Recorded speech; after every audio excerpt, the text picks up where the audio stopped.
Madam Speaker. Recording in progress.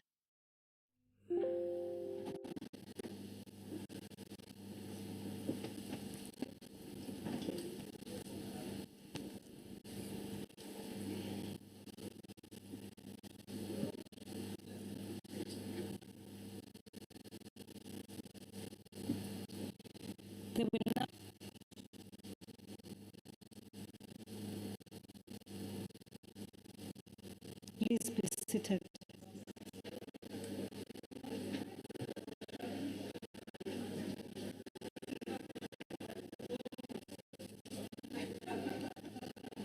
Honorable members, in the interest of safety for all present in the chamber, please keep your mask on and sit in your designated area.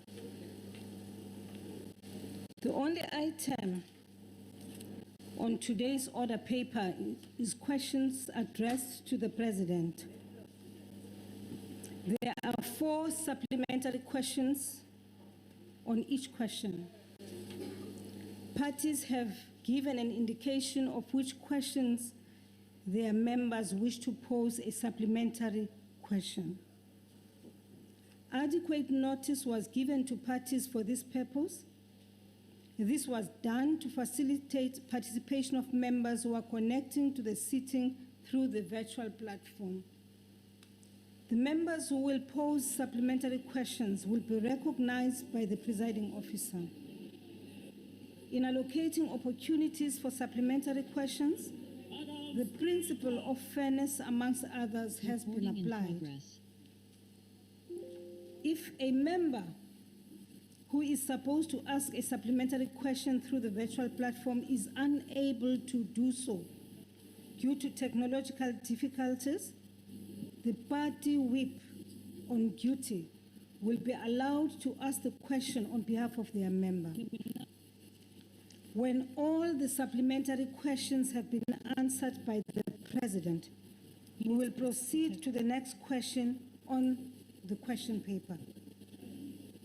The first question has been asked by the Honorable, the Leader of the Opposition, the Honorable, the President. In the interest of safety for all present in the chamber, please keep your mask on and sit in your designated area.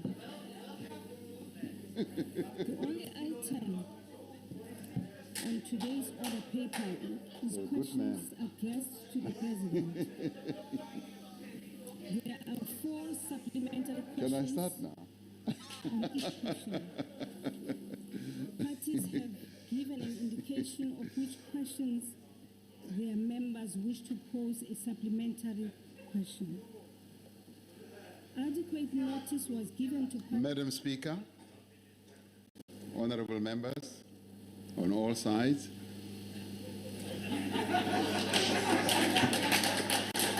isn't that nice? Honorable Speaker, today marks the start of 16 days of activism for no violence against women and children of our country.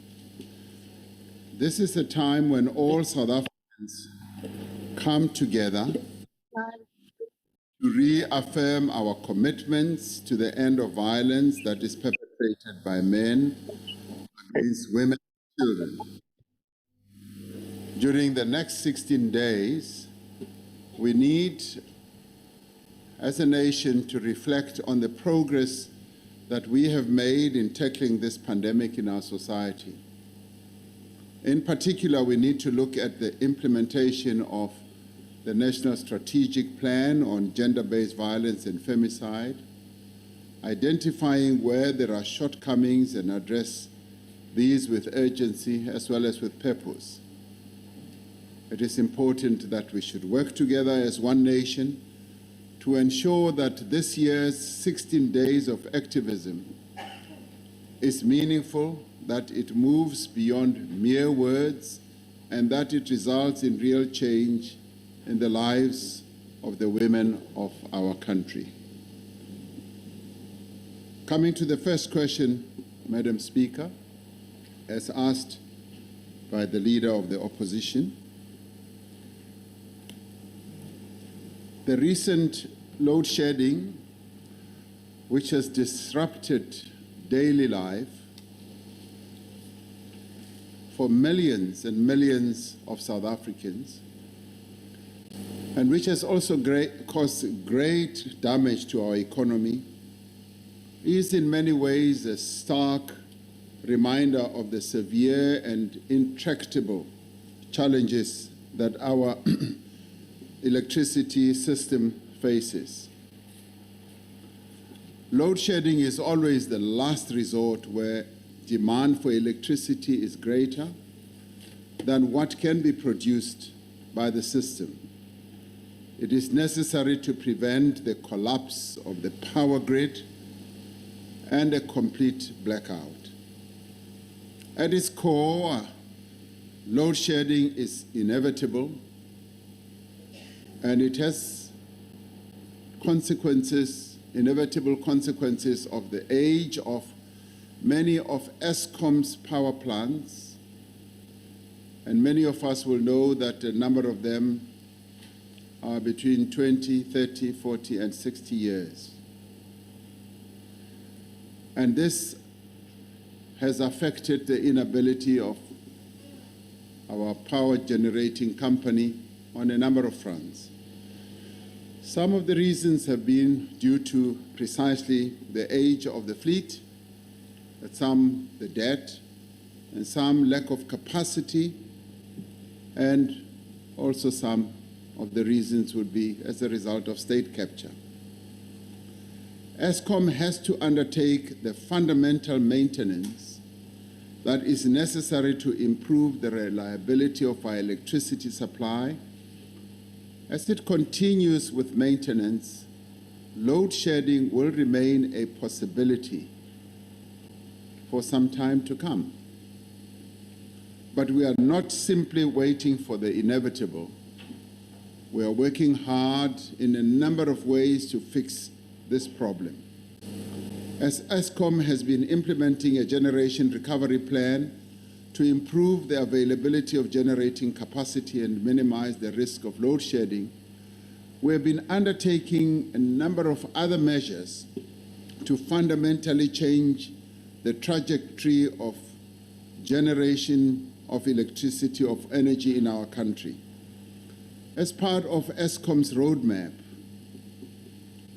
Eskom is currently being restructured into three subsidiaries, one for transmission, another for generation, and another for distribution. The legal separation of the transmission entity is planned for the 31st of December this year, and the legal separation of generation and distribution is scheduled for next year. The Electricity Regulation Act and the electricity pricing policy is being amended to reflect the new structure of the electricity industry. The restructuring of Eskom will in many ways transform the sector and will enable greater competition and investment in new generation capacity. Some of our municipalities are already getting ready to take advantage of what flows from this transformation process and have declared the clear intention to generate power for their residents. This will remove the risk of relying on one entity that has sole monopoly on power generation in our country. This reform will have a significant positive impact on economic growth and will improve the reliability and efficiency of our electricity supply. Over the last year, we have put in place several additional measures to address these energy constraints. We have amended Schedule 2 of the Electricity Regulation Act to exempt embedded generation projects up to 100 megawatts from having to apply for a license. This will allow for more private sector investment in electricity generation capacity without any public funding and will reduce the risk of load shedding.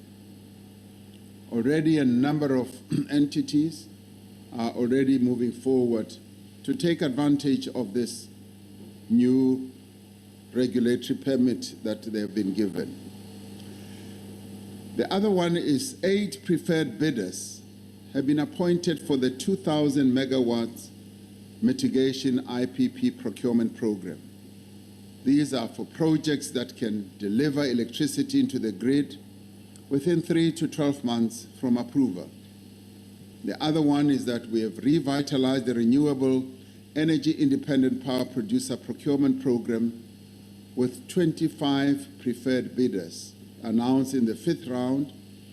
Together, they are expected to produce around 2,600 megawatts of wind, solar, photovoltaic electricity.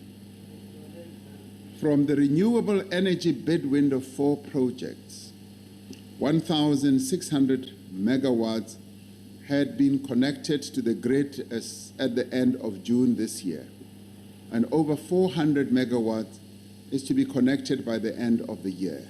So progress is being made in as far as adding more generation capacity, which is going to be a great boost to the incapacity that Eskom is currently going through.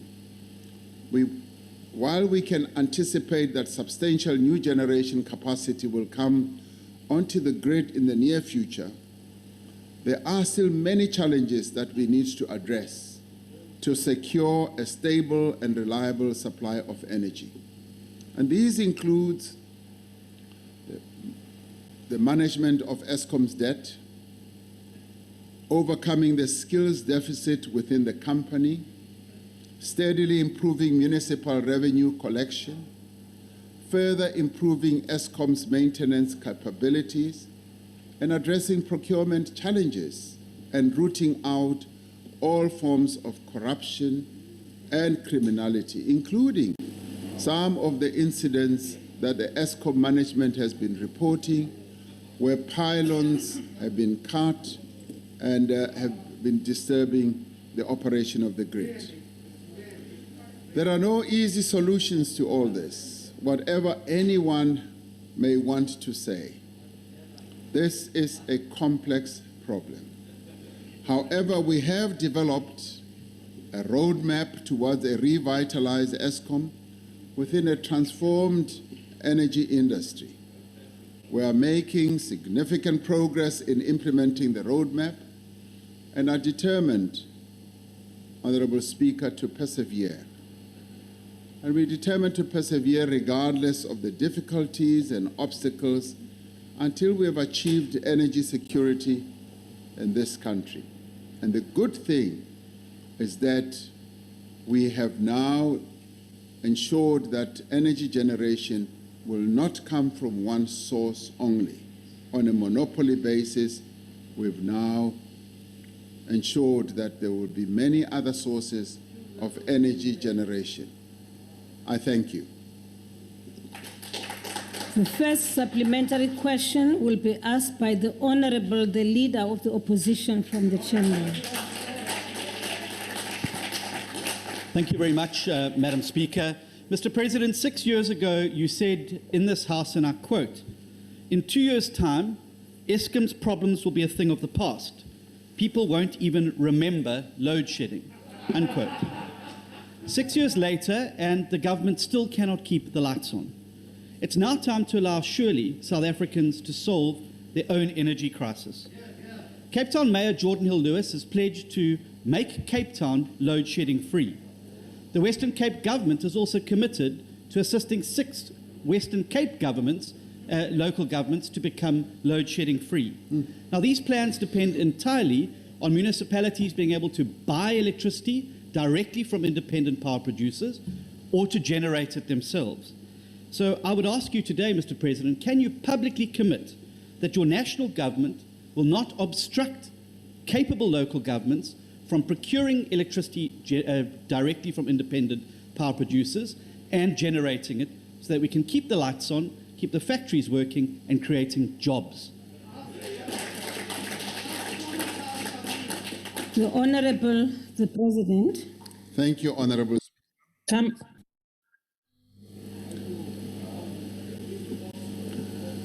Honorable Speaker.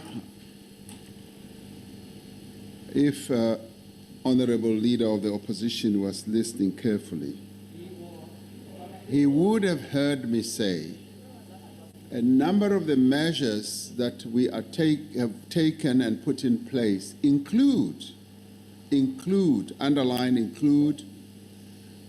that there should be independent generation of electricity, including by our local government entities. Now, local government entities play a critical role in the electricity system. Many of them distribute and they on-sell to residents. And whilst it took quite a long time to get finally to this decision that municipalities should be allowed to generate or be able to generate as well as to buy from independent power producers, that's exactly where we are now. So Honorable Steenhuisen is trying to force open a door that's already open.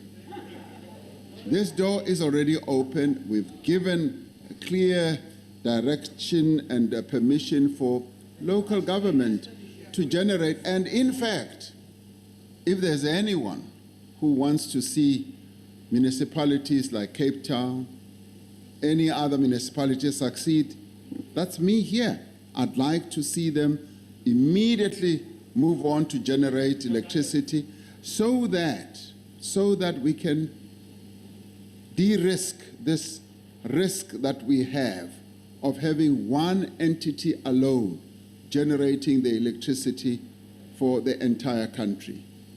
And if you are, and I've seen it many times, and Honorable Steenhuisen, I often comment to people, and whenever I fly out of Cape Town or Johannesburg to Cape Town, and at night, and you just look at the whole landscape of our nation with lit lights wherever they are lit, and you must be filled with concern that all this is being done by one company, that when that company falters, it basically means that the entire country is at risk.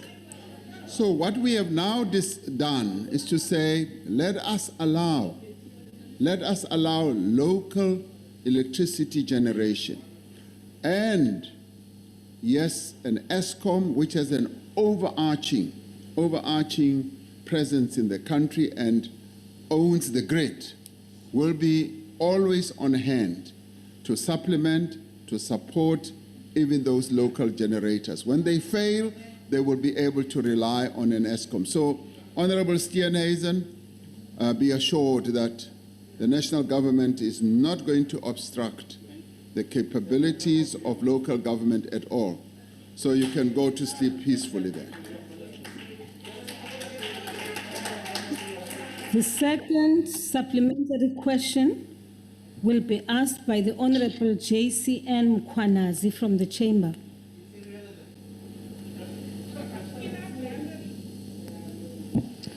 Thank you, Honorable Speaker. My President, in the light of the long standing and complex challenges that Eskom is now stuck in whose effects includes, amongst others, a periodic load shedding and unsustainable high level of debt.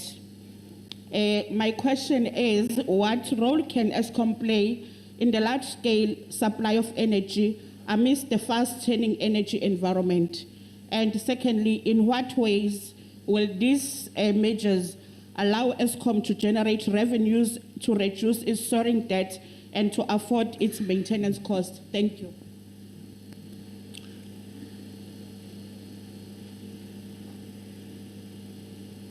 The Honorable the President. Thank you, Honorable Speaker.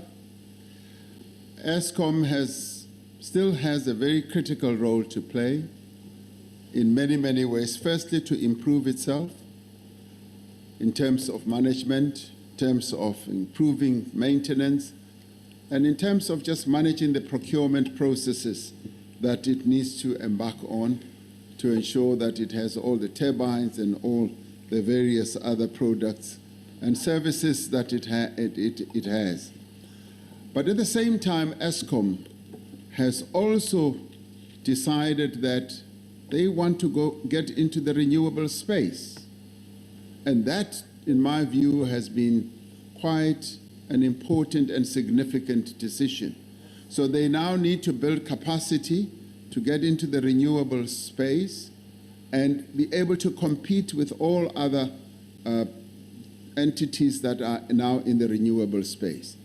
What we need to see is healthy competition on the generation of energy, when all of them will channel the energy that they generate into the national grid, into the transmission grid, and the distribution can also be managed in differentiated ways.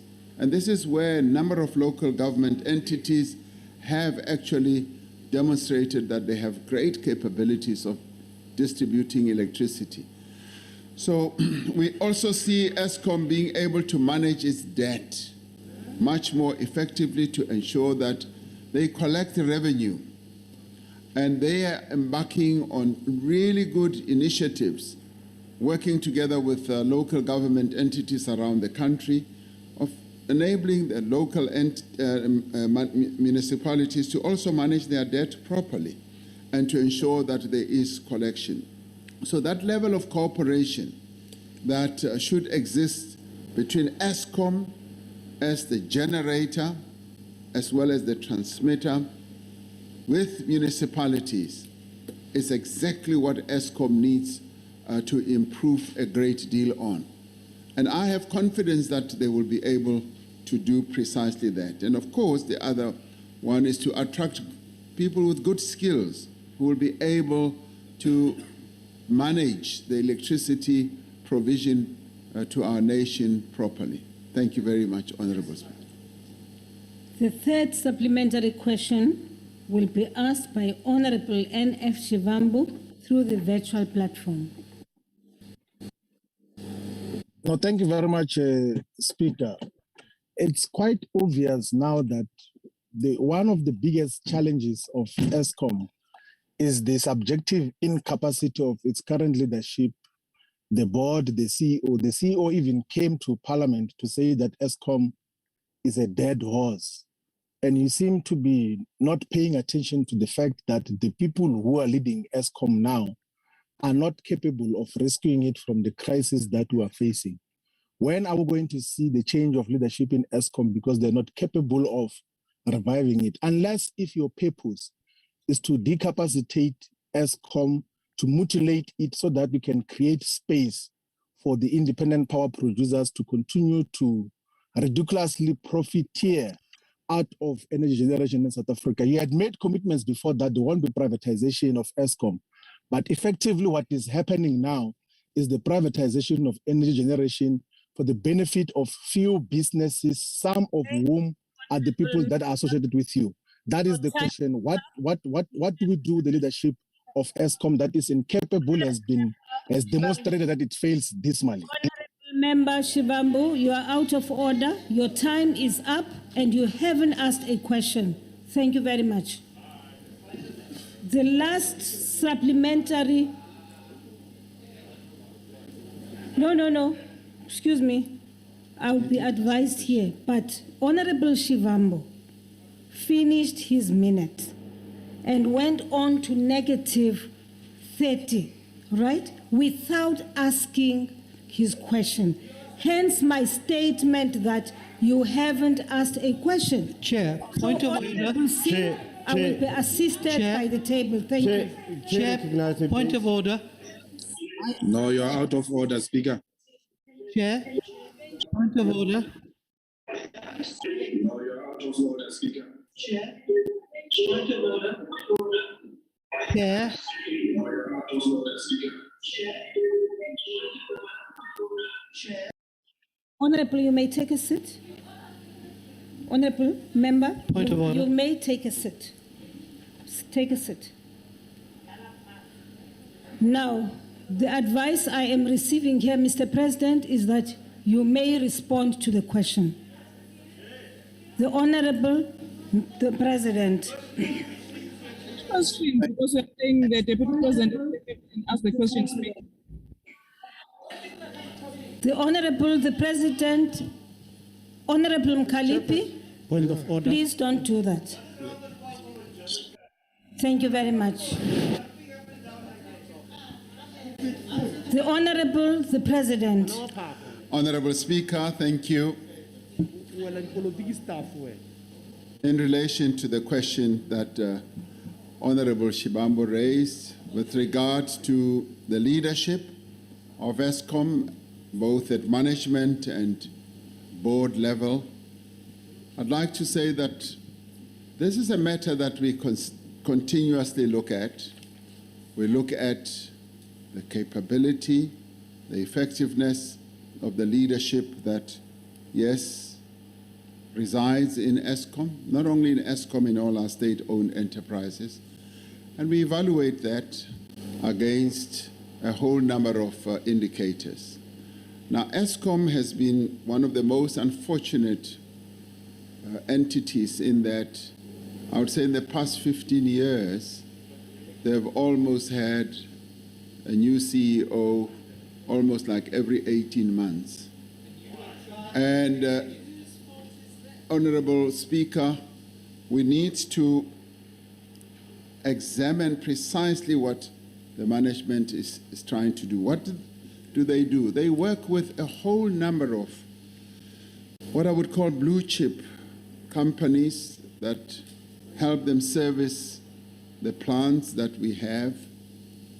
And because the plants are aged, the plants are old, and they tend to break down quite often. And I've said in the past, there is no deliberateness. There is not a single key leader in Eskom who wakes up one morning and says, I am going to break down one of the power stations. These break down because they are aged. And therefore, what we are seeking to do is to balance, to maintain the fleet that we have, keep it properly maintained, and at the same time, build new capability, which we are continuing to build because there is a deficit of some 5,000 or so megawatts. And once we can breach that gap through new build, as they maintain the current fleet, and as we also retire some of the power stations that we have or repurpose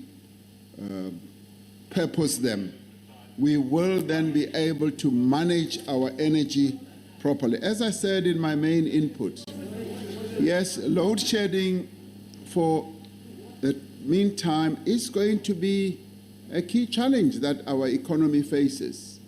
But we are resolving the problem, and that includes being able to bring in more skilled people and continuing to evaluate those that we have from the board and from the management as well. So this is something that is top of mind for us on a continuous basis. Thank you, Honorable Speaker. The last supplementary question will be asked by the Honorable N. Singh from the Chamber. Thank you very much. Thank you very much, Honorable Speaker. Mr. President, thank you for your response. But I think we all have to agree that maintenance over the years at Eskom has been shocking, to say the least. Now, somebody has to be held responsible for that. I mean, we can't just keep complaining about the lack of maintenance over the years. Who is going to be held responsible and what are we going to do?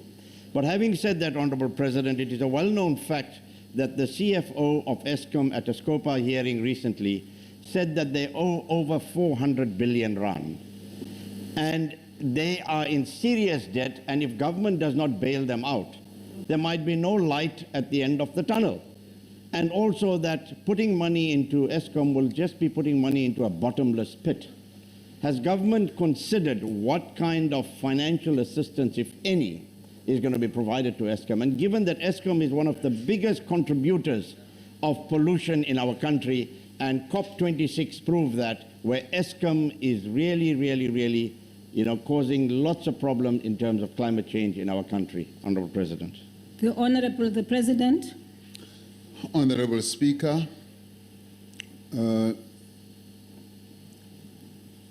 Eskom is carrying the biggest debt burden of all our state-owned enterprises. And this is debt that has accumulated over a number of years, but also accumulated as we've had overruns of costs and so forth with the new build that we've had. And we are now stuck with this debt. And we all agree that Eskom is just too big to fail, because a failing Eskom would be catastrophic for our economy. It will also be catastrophic for the lives of our people all around. So therefore, Eskom is our collective problem that we've got to solve. And it doesn't help us. It doesn't help us to sit and not do anything. It doesn't also help us to be on podiums and be accusatory and accusing people all the time. What we should be doing is to find ways of addressing the problem. Now, the most interesting part is that non-government entities have been discussing how best the Eskom debt can be dealt with. And this is in the form of business, this is in the form of trade unions and community-based organizations who've been coming forward with really meaningful proposals on how best we can deal with the debt. And government, on its part, has been working with Eskom, working with those entities to try and find a way of dealing with the debt. A number of proposals abound. Proposals include, yes, take on the debt on your sovereign balance sheet, and some of the proposals are, find a way of selling the debt and so forth and so forth. Now, all these proposals are being looked at, and we should be able to find a solution, because Eskom, as I've said, is just too big to fail. And I'm rather pleased that a number of South Africans are looking at this rather positively and trying to find a solution. And we will come out with a solution. And of course, the good thing is that Eskom on its own is forward-looking, it's repositioning itself and repurposing itself.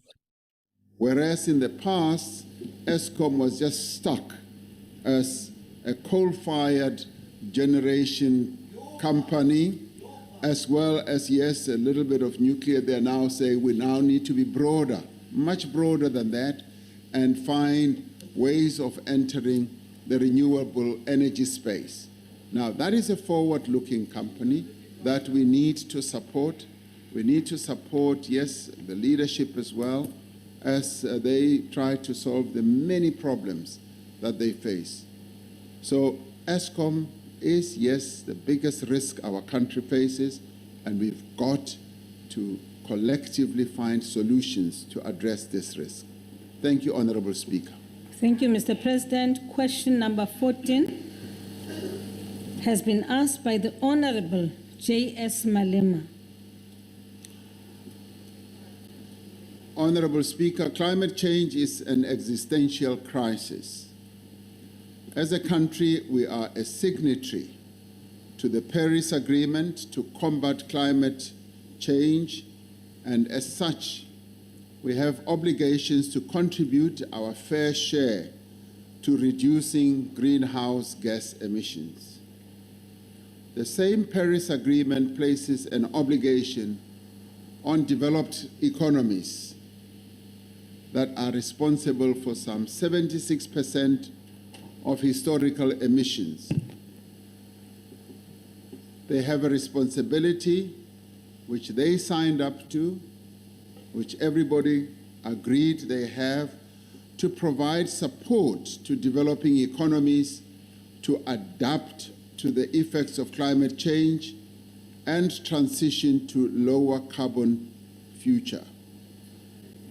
Now, the political declaration announced at COP26 in Glasgow gives effect to some of these obligations, both our own obligations as a country and those of other developing economy countries, as well as the obligations of developed nations, economy nations. In terms of the political declaration, the US, UK, Germany, France, and the EU have offered, underline offered. They've said we want to put this offer on the table in line with our obligations as agreed to at COP26. And they've offered an initial amount of $8.5 billion, which is equivalent to around 133 billion rand, to support South Africa's just transition efforts, a process that we have agreed that we will go through, a transition to lower our own greenhouse emissions. This support will take the form of various financial instruments, ranging from grants to concessional loans at very low interest rates. This funding will be mobilized over the next 3 to 5 years with a view to longer-term engagement. If we finally reach agreement and accept the offer. This is an initial commitment which may increase as discussions progress and further funds are identified. This commitment from international partners does not mean we need to accept the offer as such, or that we need to accept any unfavorable terms, especially if the financing arrangements could impact negatively on the public fiscus of our country. The political declaration is in line with the obligation on the part of developed economies as historical beneficiaries of high carbon emissions to provide support to developing economies to transit to lower carbon futures. The pace and extent of decarbonization in South Africa will be determined by the financial support available, and it will also have to take into account our own country's social and economic challenges. In other words, this is not a blank check. It has to take into account our own situation, challenges, and everything else. We will continue to chart our own development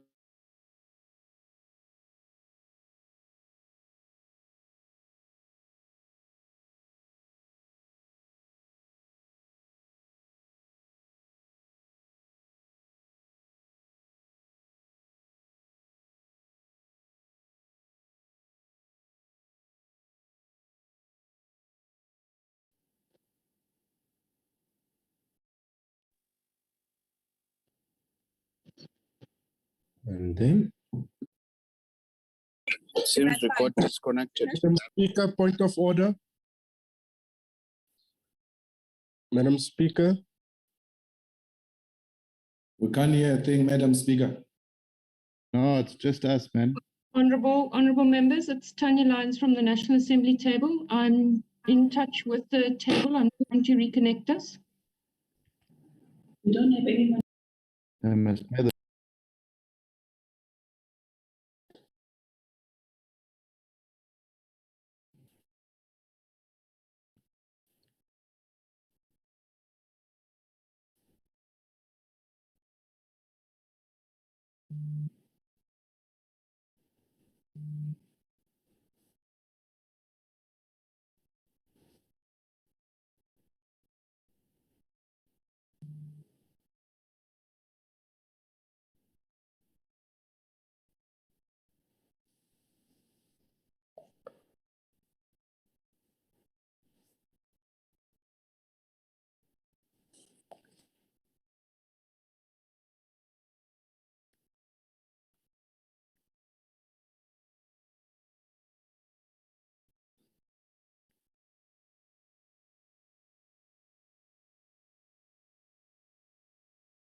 Are we coming back there? Mr. McPherson, I have contacted our technical people and they are busy resolving the problem. Yes, Julius, yeah. Are they stopping the sitting because we are missing out now? Mr. Julius, I have alerted the table as well that we have lost connection. So I would assume that they would pause. Thank you I very can't much. tell you certainly, but I have alerted them. No, we're not losing it out because the president of EFF is supposed to speak. So it's disconnected. Relax, all of you. We are waiting. I'm not talking to you.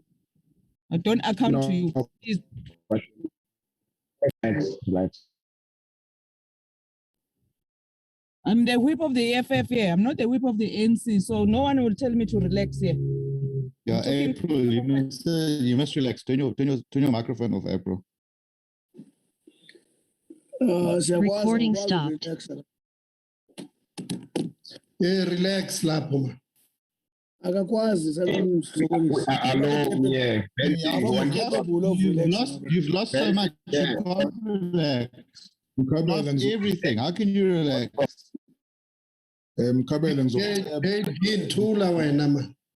You've lost it, man. I told her, Dean.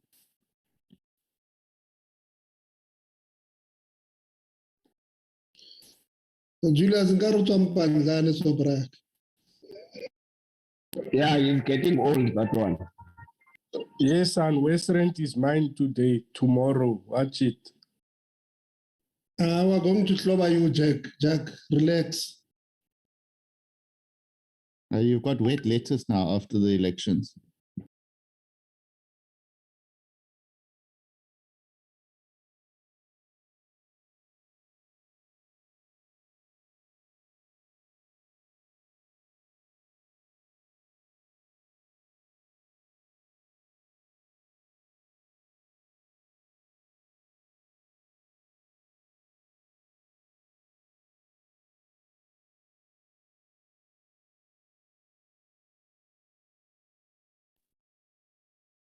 The table, this is looking like sabotage now.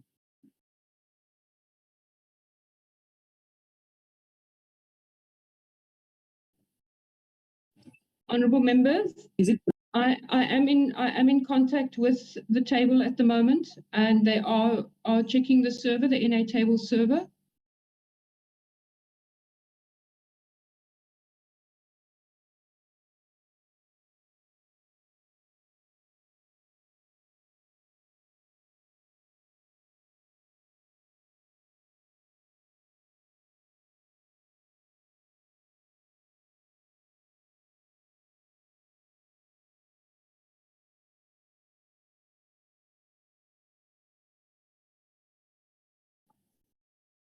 Honourable members, we are admitting the chamber now.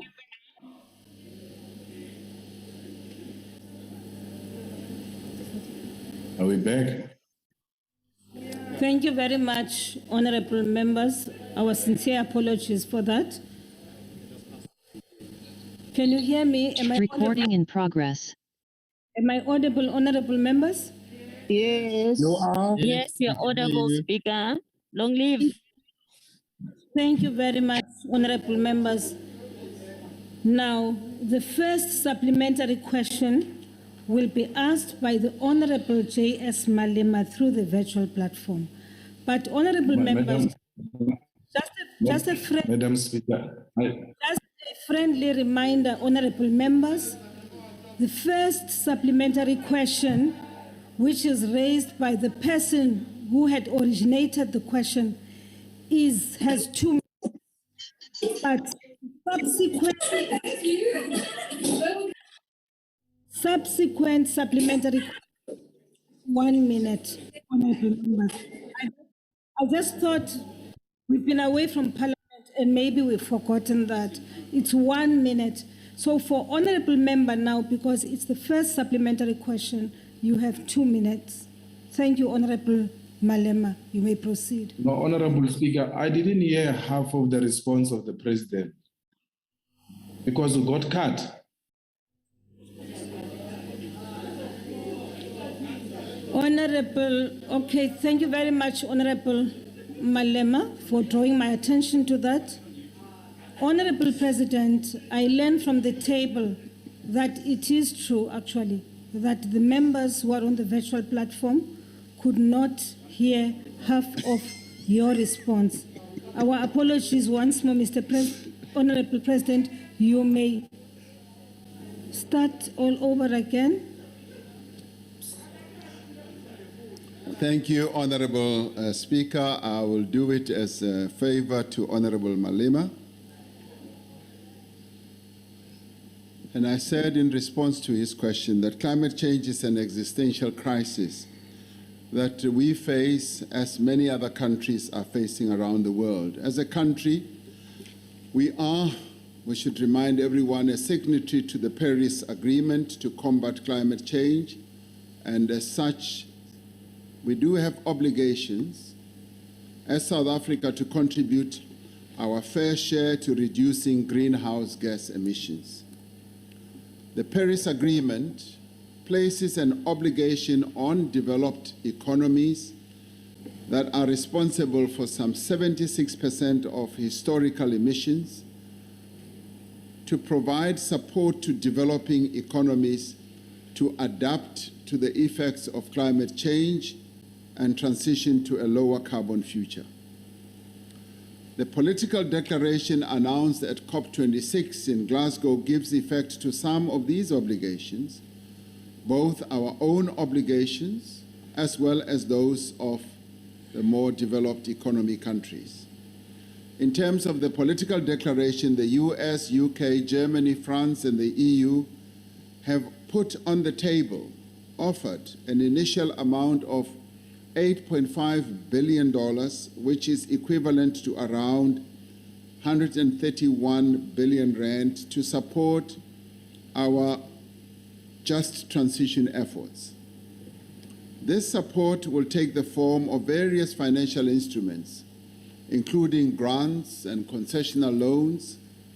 This funding will be mobilized over the next 3 to 5 years with a view to longer-term engagement. This is an initial commitment, and it is an offer that has just been put on the table, which may increase as discussions progress and further funds are identified. This commitment from the international partners does not mean that we need to accept, firstly, their offer or any unfavorable terms, especially if the financing arrangements could impact negatively on our own fiscus. The political declaration is in line with the obligation on the part of the developed economy countries as historical beneficiaries of high carbon emissions to provide support to developing economy countries to transition to a lower carbon future. The pace and the extent of decarbonization in South Africa will be determined by the financial support that will be available and will take account of our own country's social and economic challenges. So all of this is conditional on us being able, one, to get the financial support, as well as our very clear plans on how we address our social and economic challenges. We will continue to chart our own developmental path and continue to affirm our right to develop our economy in a sustainable and inclusive manner. A significant portion of funding is expected to be used for Eskom's just transition plans, which includes the decommissioning of some of the power stations whose life has come to an end. And ordinarily they would have been decommissioned and that would have been the end. The town would close, the power station would close, but we are now saying with funding we will be able to recalibrate those power stations, repower them, repurpose them, and this we will be able to do in line with our own integrated resource plan 2019. Funding will also be allocated towards the development of new sectors, such as electric vehicles and the implementation of the green hydrogen sector master plan.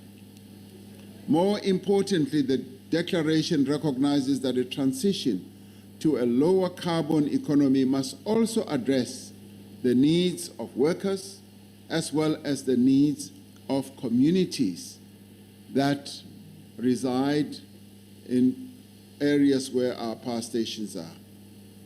Now, funding offered through the political declaration will be used for targeted programs of reskilling, of upskilling, creating employment, and providing other forms of support to ensure that workers, women, and young people are the major beneficiaries of our shift to a greener future.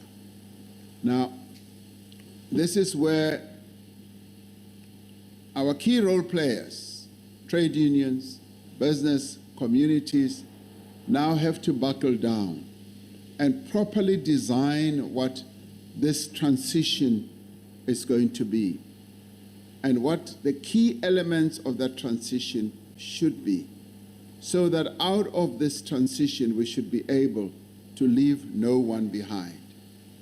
Achieving our nationally determined contribution targets and implementing the IRP 2019 requires significant investment. A joint negotiations team will be established, and as I was saying, we will have top-class financial people from both the public sector as well as the private sector, and will include trade union representatives as well, who are going to buckle down and make sure that all these elements of this transition are properly negotiated, as well as whether, in the end, this offer that has been put on the table is the type of offer that will take us forward or not. This process is expected to be finalized over months. So I've said that it needs to be done in the most transparent manner so that South Africans must know precisely what this just transition is going to be about, as well as whatever funding that will be provided, both from the local market as well as the offshore market. Thank you, Honorable Speaker. The first supplementary question will be asked by the Honorable J. Malema through the digital platforms. Thank you very much, Speaker. Mr. President, renewable energy supplies just about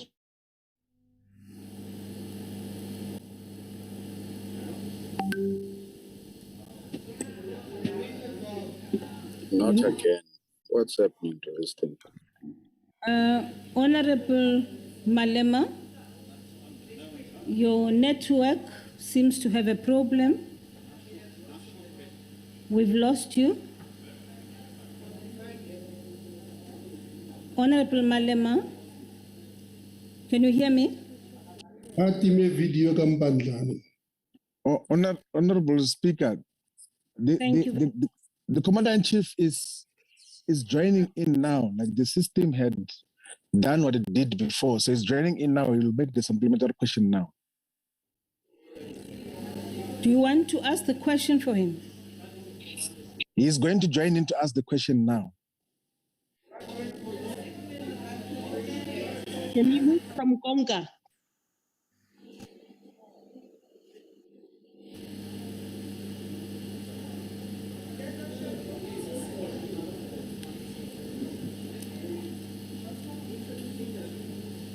Honorable Malema, may we proceed to entertain another question, Honorable Malema? Honorable Shivambo, you are connected. Maybe you should take the slot and raise the question on behalf of Honorable Malema. Let's move, Speaker. We can't wait for Malema here. Honorable Shivambo, will you please take the slot on behalf of Honorable Malema? Honorable Speaker. Yes. You may proceed, Honorable Member. The President is joining in. Can you take the next supplementary? No, Can- no, we can't wait forever for him to He's join. coming. No.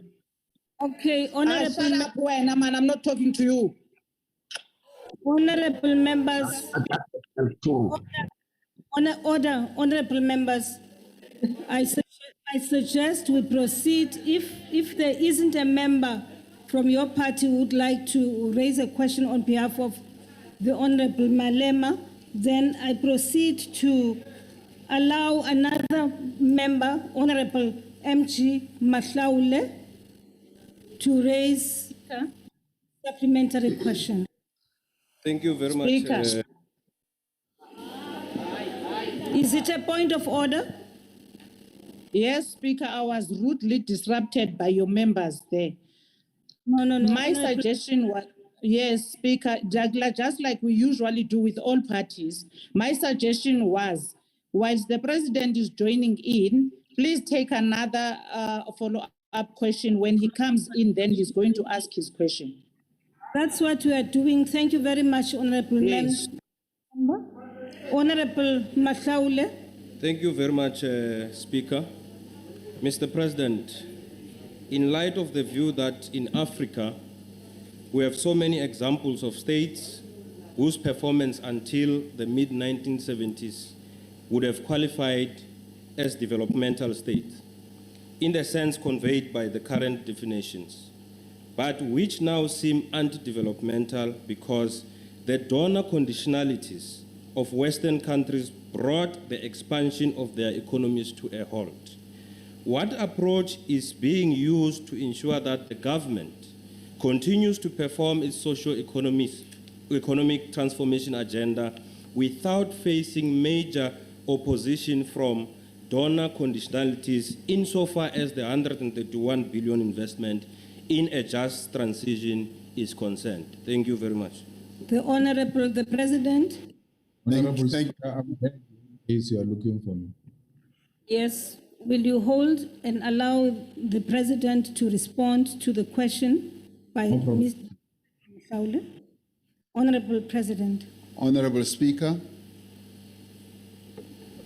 in terms of negotiating with those who have offered this funding, we will make sure that part of the funding is grant without any form of conditions, and quite a lot of it is concessional funding, which is less onerous than just straight loans. And if any part of it is categorized as loans, that the conditions are not onerous on our fiscus, and make sure that we are never lumped with conditions that will debilitate our developmental initiatives.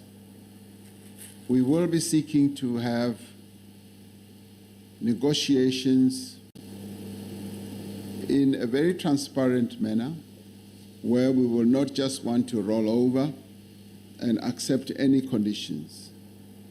The last thing we want to do is to be lumped with conditions that are going to restrict our ability, yes, to continue with our developmental path. So we are going to be absolutely careful. And it is for this reason that I said we will bring into the team people from the private sector, the public sector, maybe the trade unions, as well as government, of course, to ensure that the agreements that we arrive at are agreements that are going to be beneficial to us. And we will also make sure that there is quite a lot of transparency in all these negotiations. So we are not going to be handing over everything to those funders, and a number of them will be development funding institutions from those various countries, and these are institutions that in the main the likes of Eskom and many others have already been dealing with over time. So we will be dealing in an arena that a number of the key role players in our country have been working with. So I don't really foresee us being shortchanged in any way. Thank you, Honorable Speaker. The Honorable Member Malema, are you ready? Yes, I'm available. And my apologies, Speaker and Mr. President. We are challenged here with network. Mr. President, I was a bit worried when some of these developments were announced by a president of another country, which somehow suggested that they were undermining the sovereignty of our country, because such a development ordinarily should have been presented to us and the world by our president. Mr. President, renewable energy supplies just about 12% of the energy needs of the United States, with the rest coming from petroleum, natural gas, and coal. They are the biggest emitters of greenhouse gases in the world. A similar trend can be found in the United Kingdom and in Europe. These countries have developed to the extent they have because of their exploitation of fossil fuels, developing themselves while leading us to the climate situation we find ourselves in. Why are these countries who are the biggest emitters of greenhouse gases in the world not committing to make the transition from fuel? Point of order. Can I raise on a point of order? Why must it be responsibility of the developing world to clean up the mess done by developed world? What guarantee do you have that our transition to renewable energy will not compromise developmental goals? Speaker. So, Honorable Malema, my apologies, there's a point of order. Point of order, yes? No, thank you very much, Honorable Speaker. I'm saying I agree that Honorable Malema was able to ask a question, but it must be noted in this parliament that Honorable Malema and the EFF have sold out this country. The EFF is the youth. Point of order. They've sold out all the male force. They've sold out everything. And it must be noted as such that anybody who votes for the EFF in this country the land. and must go on the annals of history that Honorable Malema is a You have not sold out on the land now. Point of order. The fool is busy talking. On the point of order, Speaker. Honorable member, do that again, and you don't listen, I will request the chamber to remove you from the system. You are disrupting the processes. This is an irrelevant issue to what we are discussing right now. The President. Speaker. But I was still on the platform. Speaker, I'm terribly sorry to interrupt the Honourable Malema as well as the President, but there is a terribly strong smell of burning coming into the chamber. And could that please be addressed, because the smell of burning is getting strong. Sergeant, will check where the smoke or burning is coming. Honourable Malema, you may continue. Mr. President, I asked my question, then I got interrupted here by some clown. Thank you. The Honourable Speaker, point of order. Oh, no. We're not going to allow this behavior from Honorable Malema. He can't be saying that and it's allowed. Honorable. You allowed yourself because you sold out of the land. He must know that he can't be. Speaker. Honorable.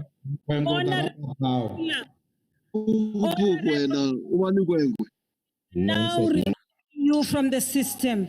Will you please remove Honorable Kula from the system? The Honorable the President.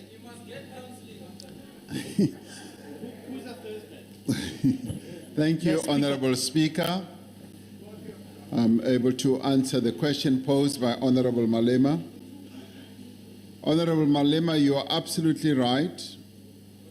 The countries in the north are the biggest emitters of greenhouse gases, and a number of them are still reliant on fossil fuels to generate their energy. And through the devastating effect they've had on the climate, we now have climate that is changing. But the unfortunate part of it is that it is changing for all of us. They damaged, in the most part, they damaged the climate, and we are now paying for the damage that they have caused to the climate, and its effects are being felt by those who participated least in effecting that damage. We are depicted as number 12 in the world as an emitter of greenhouse gases. The effect that climate change is having is not only just what we may want to believe, it's much more overarching than that. We now have strange climatic phenomena that have an effect on our own continent, in our own region. We now have floods that even our forebears never saw before, droughts that go on for years and years. And we are currently having a drought here in our own country in the southern part, where there's a shortage of water. And there are many other climatic disasters that are befalling us.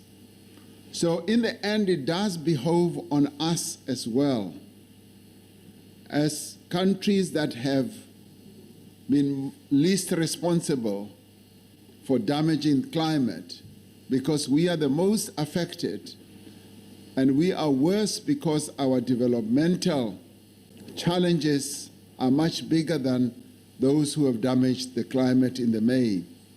So in the end, we also have to do something to address climate change.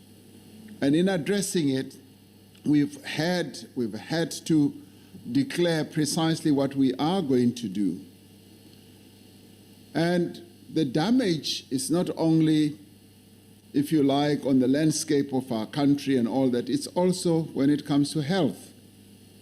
The health conditions of many of our people, particularly in our coal mining areas and electricity generation areas, is just continuously at risk because of reliance on fossil fuels. And evidence of this was possibly not available many years ago, but it's becoming more and more available. So it is a serious problem that we too have to address. And in addressing it, we also have to rely on the international or global agreements that have been arrived at in Paris and many other places, Kyoto and all that, where the more developed economies have accepted responsibility, and therefore we must make them live up to those responsibilities. Hitherto, they've been dilly-dallying and not being too willing to make real commitments. And now we must make sure that they live up to the commitments they've made.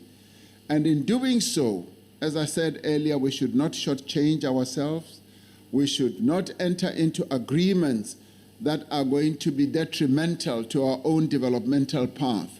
We should enter into agreements that are going to advance our own situation. If, for instance, in addressing the transition, say, for instance, of an Eskom in a power station town, we must make sure that the workers' situation is looked after. There must be a just transition that addresses their situation through reskilling, upskilling, and in any other way. And the communities as well, the livelihood of communities must also be factored in. So our approach is going to be developmental. It's not just going to be a financial approach. We will want to approach this whole process in a holistic manner so that our people benefit and they are not left behind. Thank you, Honorable Speaker. Thank you very much.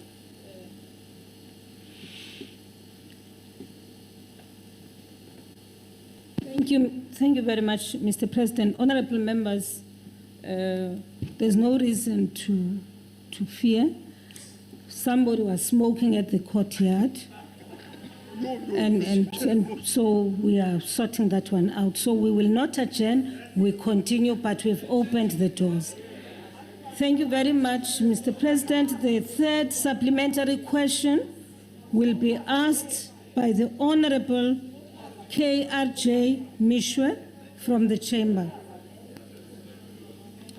Thank you, Speaker. Mr. President, while the ACDP fully supports the transition from coal to clean energy, we nevertheless have two major concerns. The first concern is the impact of the hundreds of thousands of job losses on the families of mine workers and their communities. Renewable energy jobs will not be created overnight, and retrenched workers will not be upskilled for the newly created jobs in that sector. The second concern is how our country will afford to repay concessional loan, as our current debt is almost 4 trillion rands. So my question, Mr. President, is how are coal-dependent regions going to be supported to ensure that they don't become ghost towns, and that what is government is going to do to prevent retrenched workers and their families from ending up in the streets and thereby increasing unemployment? Thank you. The Honorable the President. Thank you, Honorable Speaker. Our path to a just transition is aimed at precisely addressing what Honorable Mishwe is raising now.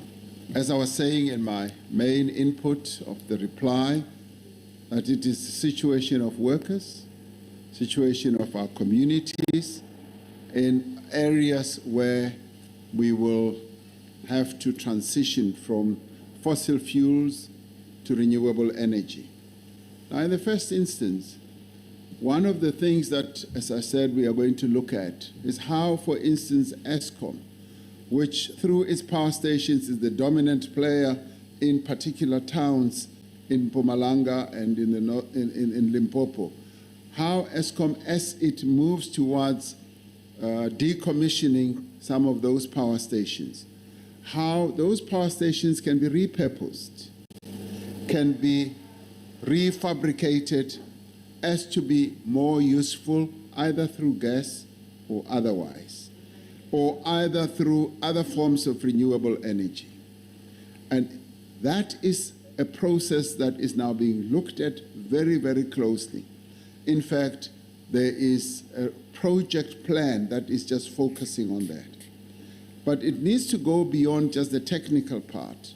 It needs to look at the human part, the workers, as well as communities.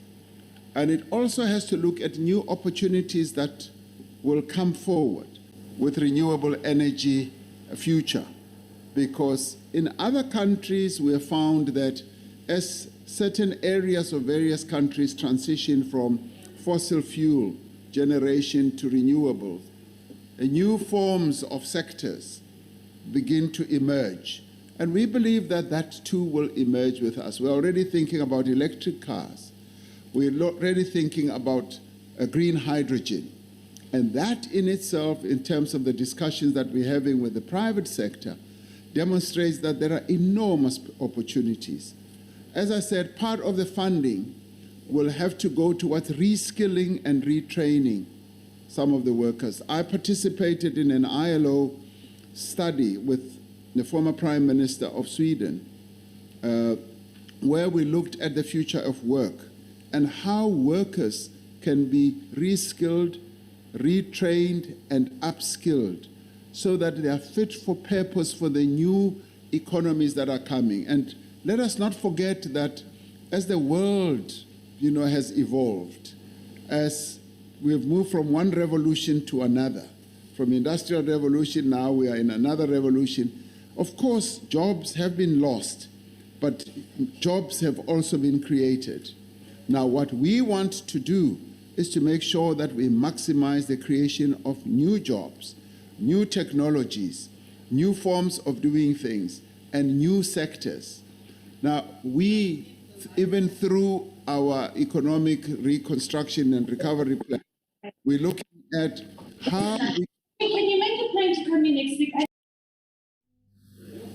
how we can capitalize on new sectors of our economy and really boost them up. And we often find that there's new money, there's good money that is willing to come into these new sectors because it creates new markets. So even on the energy side, as we will have to decommission, unfortunately, we'll have to decommission some power stations and coal mines, there is a future that we can look forward to as we recalibrate those power stations and we create new sectors and new economies. Thank you, Honorable Speaker. The last supplementary question will be asked by the Honorable V. Zungula through the virtual platform. Thank you very much, Honorable Speaker. Mr. President, I think my question is more or less the same what Honorable Meshwe asked, and you have already have some responses. My question is, what effects does phasing the usage of coal have in the economy and broader jobs market in all dependent sectors? And what mitigation strategies that the President have in place in addressing with effects? That is why I was saying the President have more or less responded to that. It is the same question as Honorable Meshwe. Thank you, Honorable Speaker. The President. Well, Honorable Speaker, I thought the Honorable Member Zungula was saying that I have already answered the question. And I'm rather glad that she listened very carefully and concedes that the question has been addressed and answered to. So that makes me happy and saves me some time as well. Thank you. Thank you very much, Mr. President. Yes, Honorable Member. Honorable Speaker, just before we pass this question, during the exchange between Honorable Members Malema and Honorable Member Akula, it looks like an offensive language was used during that time. But because it was done in a home language, Honorable Malema could not understand it. Okay. The only languages I'm comfortable with is Zulu, Sotho, Afrikaans, and English. Thank so you, what I request the Speaker to do, because we cannot have an offensive language on the record of Parliament, okay. I request the Speaker to look at the Hansard. We will look into it, Honorable Member. I will request the table to check with Hansard, and then we'll come back and report. Thank you very much. Honorable members, we now proceed with question number 15, which was asked by Honorable S.S. Sombio. The President. Honorable Speaker, thank you. The current situation in local government,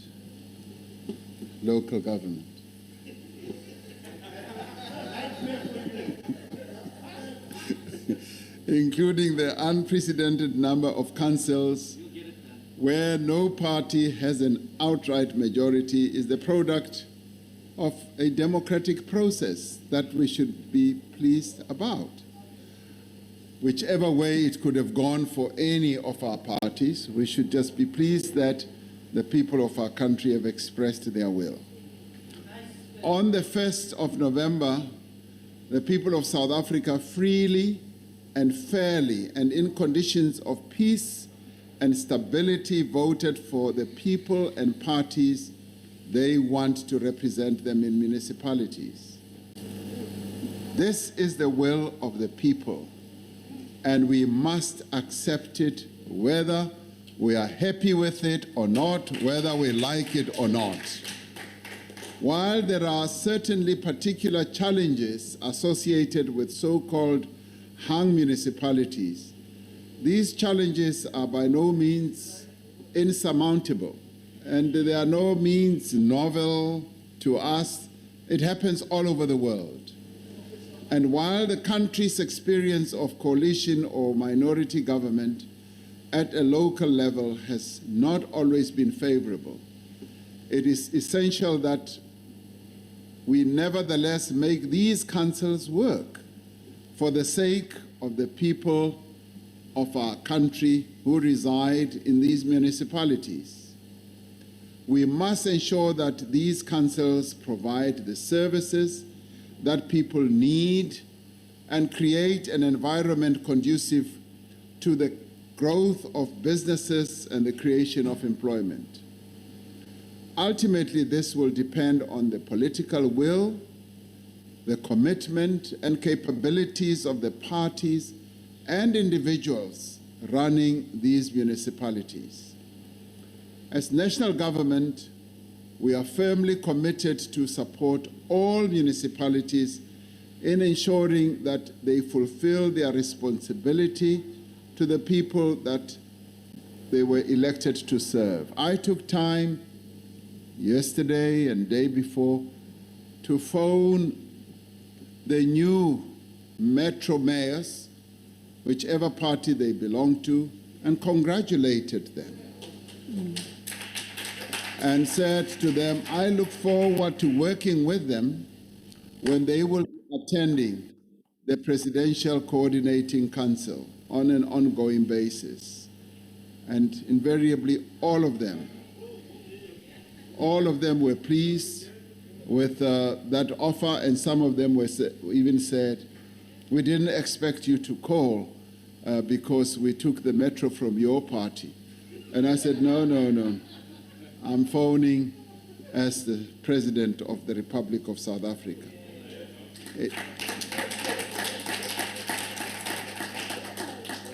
It is significant that on the day of the local government elections were held, the Municipal Structures Amendment Act number 3 of 2021 came into effect.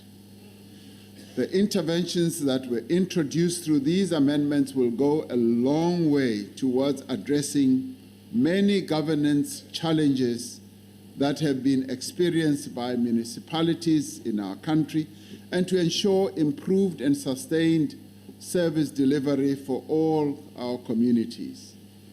The Amendment Act strengthened the Code of Conduct of Councillors and makes it mandatory for all municipal councils to establish municipal public accounts committees, what they call MPAC. The purpose of these committees will be to review various reports and thereafter make recommendations to the municipal council. The Ministry of Cooperative Governance and Traditional Affairs, the National Treasury, and SALGA will soon, after all municipal councils have been constituted, embark on an intensive councillor induction program. I intend in the presidency to set up a unit that is just going to be focusing on our work as a nation on local government, so that we bring more attention to the work that is being done, how the money is spent, and all that. Because I often get concerned that sometimes money is returned to the fiscus without having been spent from local government entities.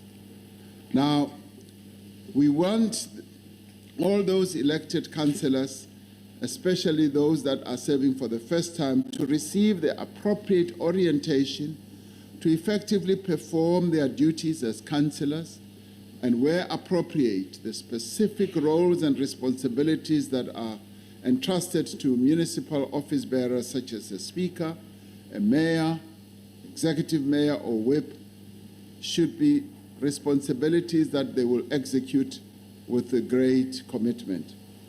We are confident that these interventions that we are making will help to strengthen governance at local level. However, the achievement of stable, well-managed municipalities that provide quality services to all residents depends on effective collaboration between all political parties, all stakeholders, and the different spheres of government. And I've been particularly pleased to have heard many of the metro mayors saying that they are going to extend a hand to the various political parties in their sphere so that they can work together. And this is the time when we at local government level collectively should put our people first and the interests of our parties last. If this happens, we will have much better service delivery in our local government sphere. Thank you, Honorable Speaker. The first supplementary question will be asked by the Honorable S.S. Somyo from the Chamber. Thank you very much, Madam Speaker. Nkosi kakhulu, Mr. President. Of course.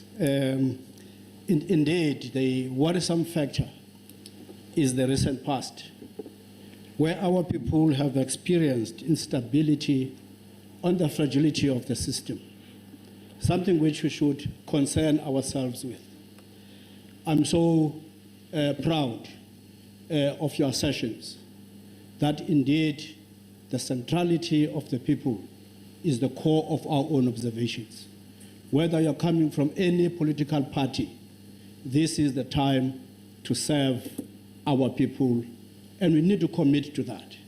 We have made it through length and breadth of our own country, where that commitment has been made.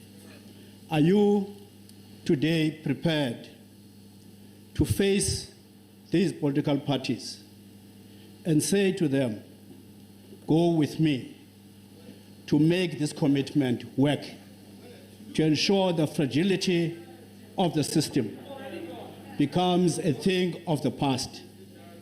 Those who arrogate power for their own interest, they should see through that voice that indeed people have spoken. Thank you very much, Mr. President. Thank you. The Honorable the President. Thank you, Honorable Speaker. I'm able to say to Honorable Somyo that one of the reasons that made me call these metro mayors, and I will, time permitting, be willing to call the other hundreds of other mayors, tens and tens of them, to congratulate them and also to give them a commitment that from national government level, we are prepared to work with them, to support them.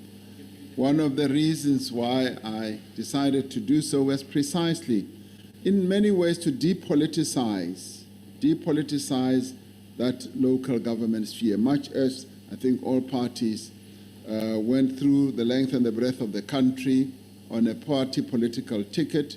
In the end, our people are just interested in service delivery. They want service delivery, and if they can get their water, their roads, and the electricity, and a clean town, and refuse removed, and all that, our people will feel that leaders are doing everything they can to look after them. So I would be willing, Honorable Somyo, even as I go to various towns from time to time, be willing to go with leaders of other political parties if they will be willing to do so. They're often not too keen to do so, so maybe you may want to whisper to them that there's really no danger in going around with a person like me. But I will be willing to work with them, and that willingness to work with them is going to be demonstrated in the next few months as we will be getting a better focus on local government through our own office with a view of assisting and supporting the work that local government leaders will be effecting to advance the interests of our people.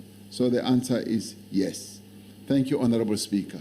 The second supplementary question will be asked by the Honorable A.M. Sheikh Imam through the virtual platform. Thank you, Honorable Speaker. Mr. President, these hung municipalities are certainly going to go through a roller coaster ride as political parties jostle for positions, power, control, resources. Corruption, looting will be on the rise. Now, Mr. President, and you know that the private sector has invested a lot in these elections. What additional measures can we put in place to ensure that we get value for money at local government level, so more money will be available to deliver services rather than going into the pocket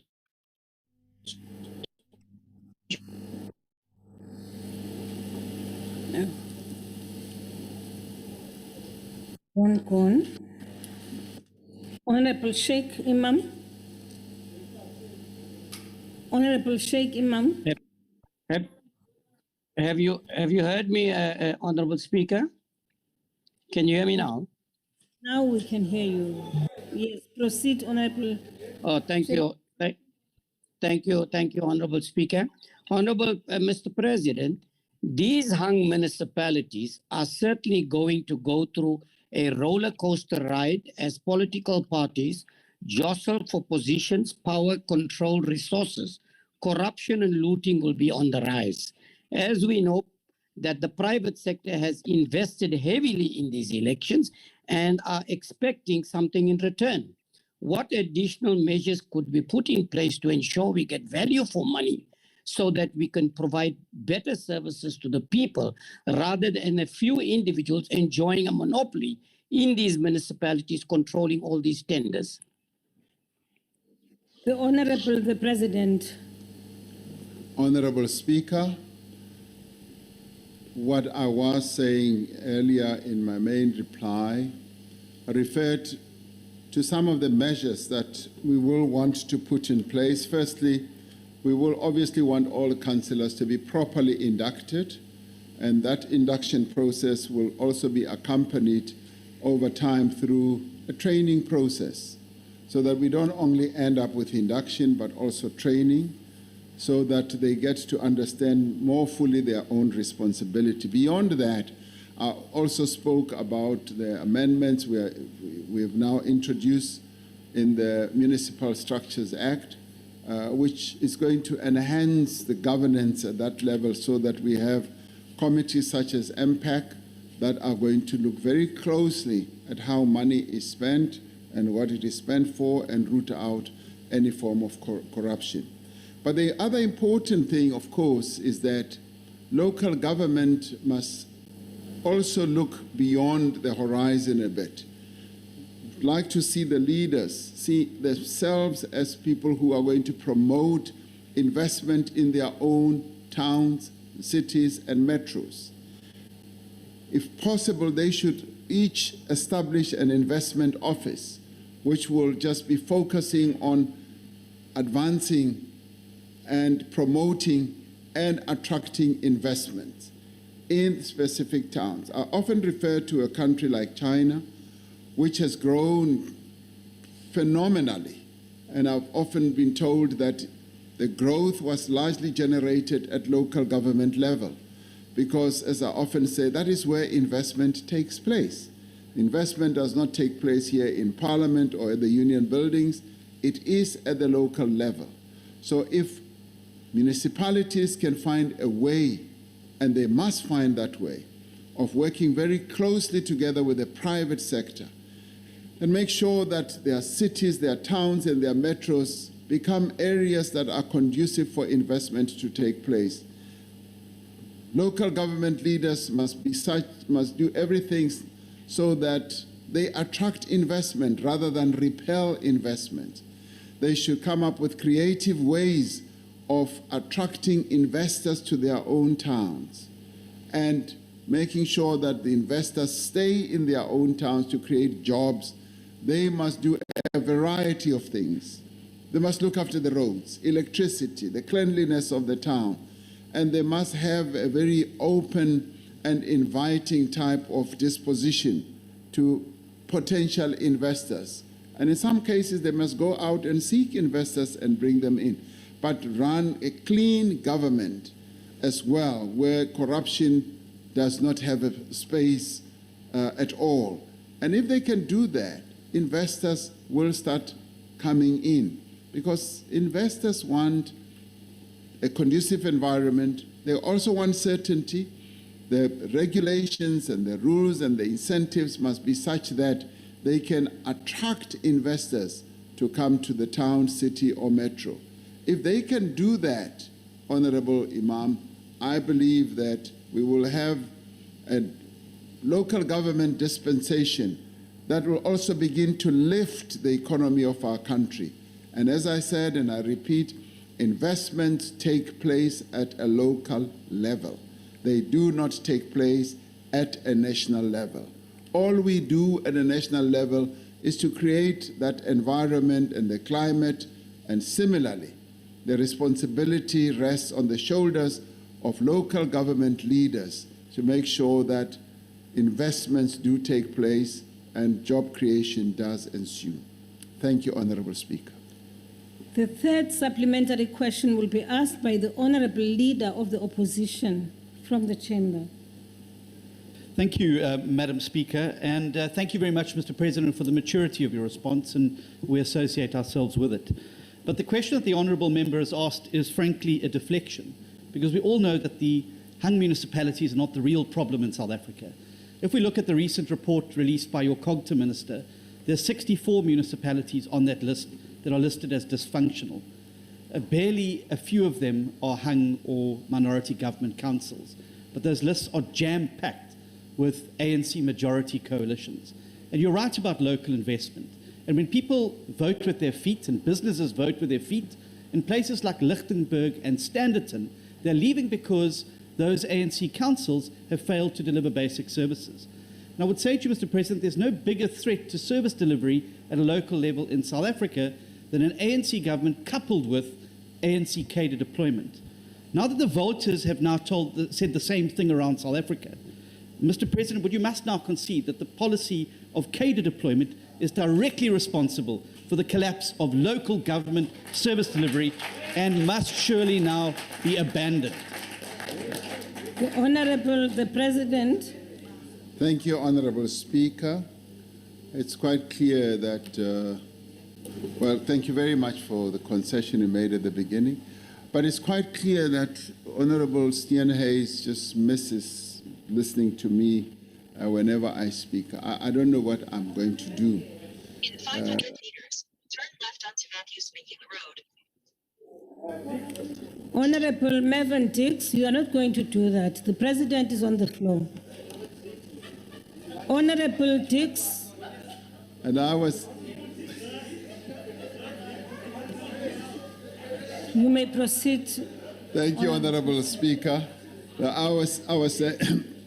answer is very simple and straightforward to Honourable Steenhuisen, that if he has been listening to everything that I've been saying throughout the period, where we've been saying we want capable people to be put in positions, and they should be put in those positions on merit and on their capability to do the work.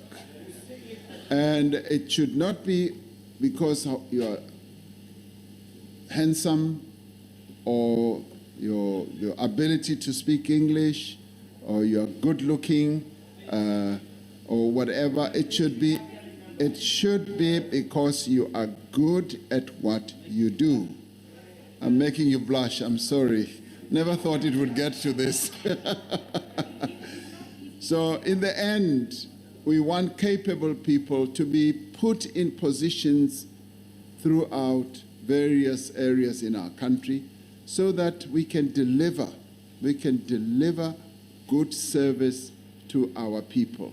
It's as simple as all that. Anything else really begins to dilute the real meaning of what capability is all about. Thank you, Honourable Speaker. The last supplementary question will be asked by the Honourable I.M. Groenewald from the Chamber. Thank you, Honourable Speaker. Honourable President, with reference to the question asked by the Honourable Member, I would like to disagree with the statement that hung coalition governments are unstable and a threat to service delivery. Coalition governments are the future of South Africa governance and can be a turnaround point for service delivery and the economy of South Africa. Germany is a good example of this. We saw, however, in Tshwane that the provincial government intervened illegally to bring about instability. What guarantees can you as President and President of the ANC give that there will be no interference by provincial and national ANC administrations which will attempt to hamper the functioning of coalition governments? Thank you, Speaker. The Honourable the President. I spoke a few days ago when we were receiving President Kenyatta, when one of the journalists asked me an offline question or from the right field, and he wanted to know about my own views on the functionability, if I can use such a word, of of hung or coalition governments. And I said that we are still new. This is a new terrain for us. Our democracy is still very young, and we are yet to fully experience the full effect of coalition governments. And what we have experienced in the recent past has not been anything that can give us great confidence. But having said that, I do not believe that we should not look to a future where there would be coalition governments. And what we should seek to do is to make coalition governments work. And if we can embrace that type of future and say, yes, the future that we see evolving in many other countries, particularly in your more developed democracy countries, is that the future is coalition governments. If not, then there's a continuous gyration, changing of government on an ongoing basis. You see what happens in the US, one party comes in, next party goes out, the next party comes in, and so forth. And in other countries, it's more sort of permanent coalitions. Speaking to the former Prime Minister of Sweden the other day, he said, sometimes we have a gridlock because we almost have a permanent coalition type of dispensation. The same thing is happening in Germany. They are still negotiating months after their own election. So this is new terrain. We're traversing new terrain. Sometimes it will be unstable. Sometimes it will give rise to stability. And what we should focus our eyes on is that all this should not hamper service delivery. Our main focus must ensure that there is service delivery. Yes, the notion that when you have a majority government in local government, even at national level, that's when you have the wherewithal to be able to deliver more effectively. There is that notion, but at the same time, there is also the view that when you have a coalition government, you are able to sort of sharpen each other's wits and be able to ensure that corruption is reduced and the lack of capability is done away with, and you are able to ensure that there is good service delivery. So the jury, as far as I'm concerned, is still out. One cannot, at this point in time, say one system will work better than the other. And let us hope that with these coalitions that have been struck now, that they will function for the full 5 years as well as it is expected. For me, the worst would be when there are disruptions, instability. I can say that from government level, we will not be seeking to disrupt or destabilize the governments at local government. We accept that the people have spoken and the will of the people must be executed, and we will be supportive of the governments that have been put in place. Thank you very much, Honorable Speaker. Thank you, Mr. President. We now proceed to question number 16. It has been asked by the Honorable MP Gallo. The Honorable the President. Honorable Speaker, the Integrated Resource Plan 2019 is the guiding document for energy supply planning between now and 2030. In developing the IRP 2019, the energy planners took into account security of electricity supply, protection of the environment, and the need to reduce carbon emissions as well. The reduction of carbon emissions as envisaged in the IRP 2019 is aligned with the emissions trajectory in our updated nationally determined contribution, which sets out a target for a reduction in our greenhouse gas emissions by the year 2025, as well as by the year 2030. Now, it is projected that full implementation of the IRP 2019, along with existing energy efficiency and green transport policies, will result in emissions in line with the revised nationally determined contribution that we adopted prior to COP26. The IRP 2019 provides for the decommissioning of a number of coal-fired power plants that have reached or are reaching the end of their lives. The pace and scale of decommissioning coal-fired power stations will be determined by the need to maintain security of energy supply and the extent to which financial support, as I was saying earlier, for a just energy transition that will enable a higher level of ambition. In terms of both the IRP 2019 and the revised nationally determined contribution, coal will remain part of the energy mix beyond 2030, even as the share of renewable energy resources significantly increases. I think that's important for us to note, and this is what we've also made clear to our international partners. We've just built 2 mega coal power stations, Kusile and Medupi, and their life is quite much longer. And there are, however, a number of coal-fired power stations that have to be closed down because they have reached the end of their own life. So there has to be a clear balance, and right now we've got 45,000 megawatts installed capacity in our country, and the majority of that is coal-powered.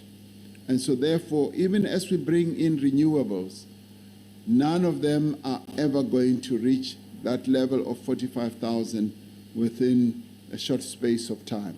So in the end, we are going to have the 2 living side by side as we move on our trajectory to reduce fossil fuel utilization. The Integrated Resource Plan is a living document that takes into account changing circumstances and the anticipated needs of our country into the future. And the Integrated Resource Plan looks at all that. As you well know, it looks at all the sources of our energy. That's why we say we've got a mixed energy supply type of dispensation or generation dispensation, relying on, yes, wind, sun, as well as nuclear, hydro, and fossil fuels, and gas. So the whole mix then has to be put in place, and we need to create a balance as we move on. So we will never want to do anything that is going to be detrimental to our energy source, as well as to the needs of our economy and the needs of our people going forward. Thank you, Honorable Speaker. Thank you, Mr. President. Honorable members, due to bereavement, Mr. Gallo is unable to take the first supplementary question, and Mr. Jafta from the AIC is also unavailable to take charge of the first supplementary question. Accordingly, Rule 137(10)(b) will apply, and I will only allow 1 minute for each of the 4 supplementary questions. I will now recognize the Honorable OMC Mautwe to ask the first supplementary question. Thank you very much, Speaker. Mr. President, it is now clear that the ruling party and the cabinet it leads has taken a resolution to hand over strategic state-owned entities in the energy, rail, and water, and soon this will be the case for sanitation as well. Whether you call it selling non-strategic assets or privatization, at the end of the day, President, you are handing over public assets to mainly people who handle you. Now, Mr. President, we hear you and the Minister of Enterprise and the incompetent white CEO of Eskom talk about a lot of transition to renewable energy. Mawutwe, there's a point of order. Honorable Member Mawutwe. Yes, Honorable Khatebe. Honorable Speaker, I'm rising on Rule 84. Yes. The member has just used an offensive language that the President is handled by some people. And then she must use Rule 85 to substantiate the matter. Thank you. Honorable Mawutwe, will you withdraw? I will substantiate, Speaker. Honorable Mawutwe. But withdraw, Speaker. Honorable Mawutwe, will you please withdraw that offensive language which is directed? That's not what the member is asking for, Speaker. He's not asking me to withdraw. He's asking me to substantiate. And I'm saying I'm willing to do that. Asking you to withdraw, Honorable Mawutwe. Speaker, is Honorable Mkhalipi here? I can see you are Honorable Kalipi, but I haven't given you an opportunity to speak. Sit down. I'm raising my hand, Speaker, because I want a clarity. What she must withdraw? Because we are supposed to tell her that she must withdraw 1, 2, 3. What she must withdraw? Honorable Member Mkhalipi, you really are out of order because I did not grant you an opportunity to speak. Please don't do that. Honorable Jakude.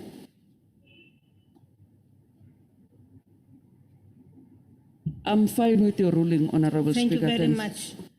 I insist then that Honorable Mawutwe, that statement was directed to an individual and not to a party.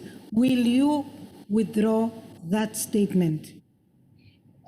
Honorable Speaker, I want to withdraw. Which one? Which one must I withdraw? I'll cut you off, you know. No, that's but I'm asking clarity, Speaker. I've said this twice to you, and you know exactly what to withdraw. And I now give you the last opportunity, withdraw, or you leave the system. I'm gonna withdraw, but the Speaker, I'm gonna take you to. I'm gonna follow it up because it's incorrect that you're asking me to withdraw. And when I ask you for clarity, humbly so, you are unable to give me the much needed clarity. No, why? Of me asking the question, I withdraw. Honorable Speaker. Thank you very much. Now, unconditional. Unconditional. The most important thing. Thank you very much. Now, Mr. President, we hear you and the Minister of Public Enterprise and the incompetent.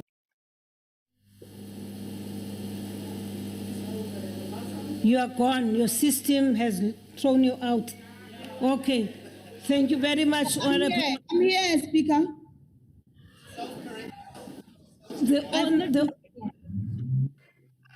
Honorable, the President. Honorable Speaker, I'm still here. I'm asking a question. You were gone. Oh, okay. Let me finish, Speaker.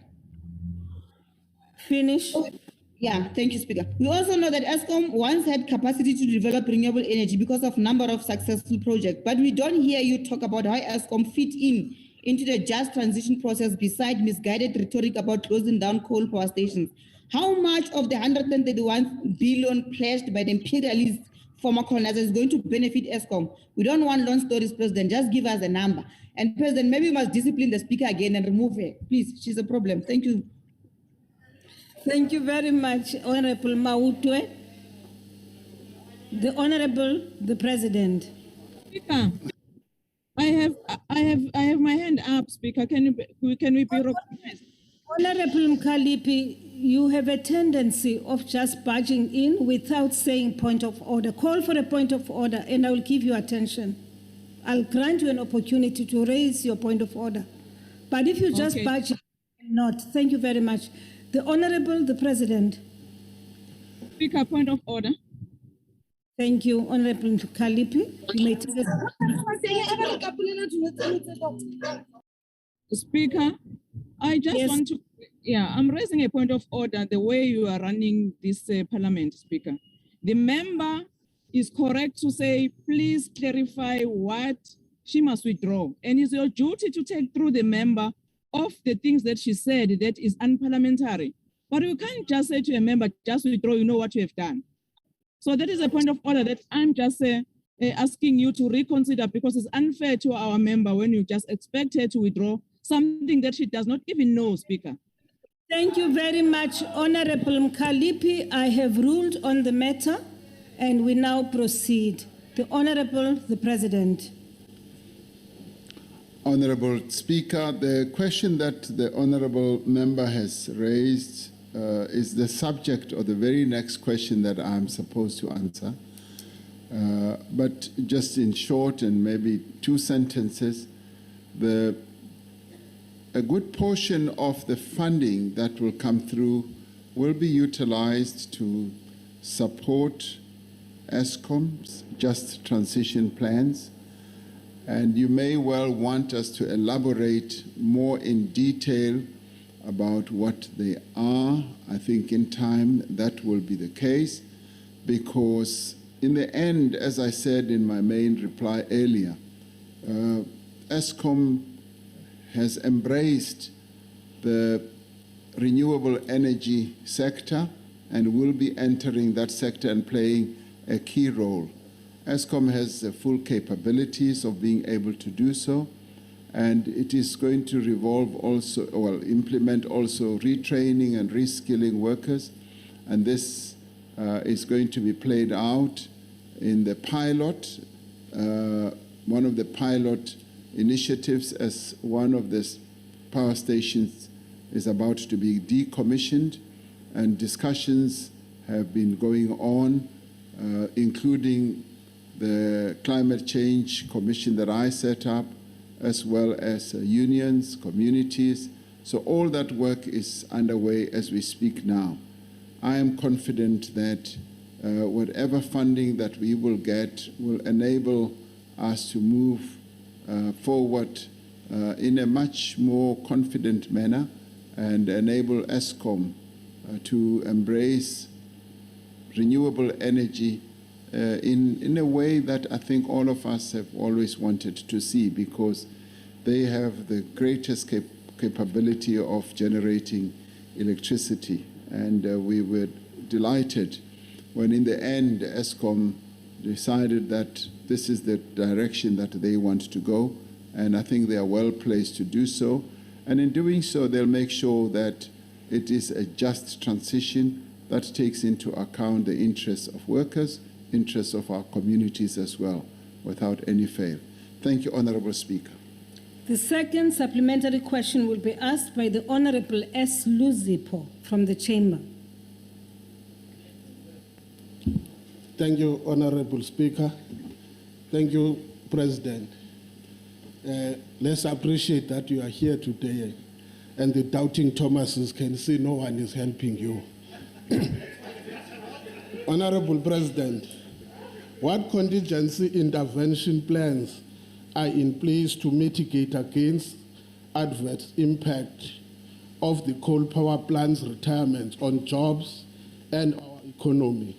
Should a just transition proceed, note without delay if there will be such, in particular in the context of the current energy challenges? This obviously is informed by the fact that coal is still predominantly used to generate electricity at a scale and pace that the financial resources can be generated in line with the IRP 2019 going forward. Thank you very much, Honorable Speaker. The Honorable the President. Thank you, Honorable Speaker. What this new moment presents to us is an opportunity to navigate our way through the transition, and a transition which I believe is pregnant with a lot of opportunities. Opportunities such as setting up new sectors of our economy. The spectre of electric cars is a wonderful opportunity which our country must grasp with both hands. Cars are now going to be moving towards being electric in many parts of the world, and we are a renowned car manufacturing base. And the other day I went to the Eastern Cape and we were launching a car that's made by Toyota, which is a hybrid, both There's fossil fuel as well as electric. And more cars in the world will become electric powered. And that brings us to a new sector. It could also mean battery manufacturing. But the other important sector is the utilization of the very wonderful elements that we've got in our country, which are endowments, our weather, our location, and where we are able to advance towards the hydrogen sector of the economy. And indeed, manufacturing and fabricating a whole number of parts and implements that are utilized in renewable energy installations. These are all new sectors of the economy that we need to advance to. And it is for that reason that we felt that when an offer like this is made, we need to look at it without obviously making it detrimental to us, but we should be ahead of the curve and be able to take up an offer like this before the funding runs dry. And maybe we will be a trailblazer. We've been, as a country, a trailblazer in many things. And when it comes to the just transition, we could possibly be a trailblazer and put in place transition initiatives that will be of a cutting-edge nature. And as we embark on our own or go ahead with our own developmental processes. So this offers us a great, great opportunity, and it's an opportunity which I think we should not fob off or just ignore. We should go into it with all that South Africans can take up. And I'm quite excited about all this because many, many countries have not yet reached the same level where we are. Now, the pleasing part is that many players in the private sector, many of our companies are already way ahead of that curve. They are already thinking and beginning to do things that should be leading us there. They are already utilizing hydrogen type of power to drive their vehicles, the big vehicles for that matter. And we have a good supply of platinum, which can be used for generating energy as well. So the opportunities are quite a lot. And all we need to do is to embrace them. Now, as government, we should not be lagging behind some of those technological opportunities that the private sector, our own private sector, is already moving forward with. We should be out there to support them, to draft regulations that will not impede their ability to be world leaders. And this is a great opportunity for South Africa to be a world leader in hydrogen energy generation. So great opportunities lie out there. Thank you, Honorable Speaker. The third supplementary question will be asked by the Honorable, the Leader of the Opposition from the Chamber. Thank you. Mr. President, you're saying so many things I agree with today. It's hard to be the opposition today. Let me say this then, and I would agree with you. I do listen, and I've heard you say single supplier and generator is a problem, and that you've also welcomed the fact that capable metropolitan governments and municipalities can play a role in alleviating the electricity crisis. I've also heard you talk about the regulations that get in the way. So may I then ask you, Mr. President, whether you would consider re-looking at the regulations that have recently been released by the Minister, which leaves the ministerial discretion to determine whether a municipality can do all these things. I think that we should rather look at a set of criteria that municipality should meet and then to be able to qualify, not leaving it up to somebody's discretion. I think you remove the ideological logjam out of the way then, and you focus on capability. Would you be prepared to have a chat about those regulations? Okay. The Honorable, the President. My answer has to be yes. It is yes because I'd like to remove as many regulatory impediments as possible so that we can free the key players in our economy to do what they do best. And if, for instance, municipalities want to generate energy and some regulation stands in the way and some discretion stands in the way, we should be prepared to look at that and to be able to free also our municipalities. We have seen the dangers of a highly monopolized electricity generation dispensation. It's very dangerous for our country because when a power station breaks down in Mpumalanga or Limpopo, then it's just total darkness for our country throughout. So being able to have generation on a disaggregated basis and without too many strictures would be the ideal situation that I would support. So yes, the answer, I'm prepared to look at that. That brings us to the last supplementary question, and it will be asked by the Honorable M. Hlengwa. Ngiyathokoza kakhulu Somlomo. Honorable President, the load shedding phenomenon has been with us since 2008. Ngangise umfanyana sengiyaguga manje. But Honorable President, on a serious note, at the heart of all the things we've spoken about today is financial management consistent with the law. We are speaking about an Eskom with the irregular expenditure of 37 billion rands, the construction of Medupi, which has escalated and will now cost us 234 billion rands. Gusile has been escalated to be 161 billion rands, and they are all way past their initial deadlines. You're speaking about repeat audit outcomes for Eskom without any particular resolve to turn things around.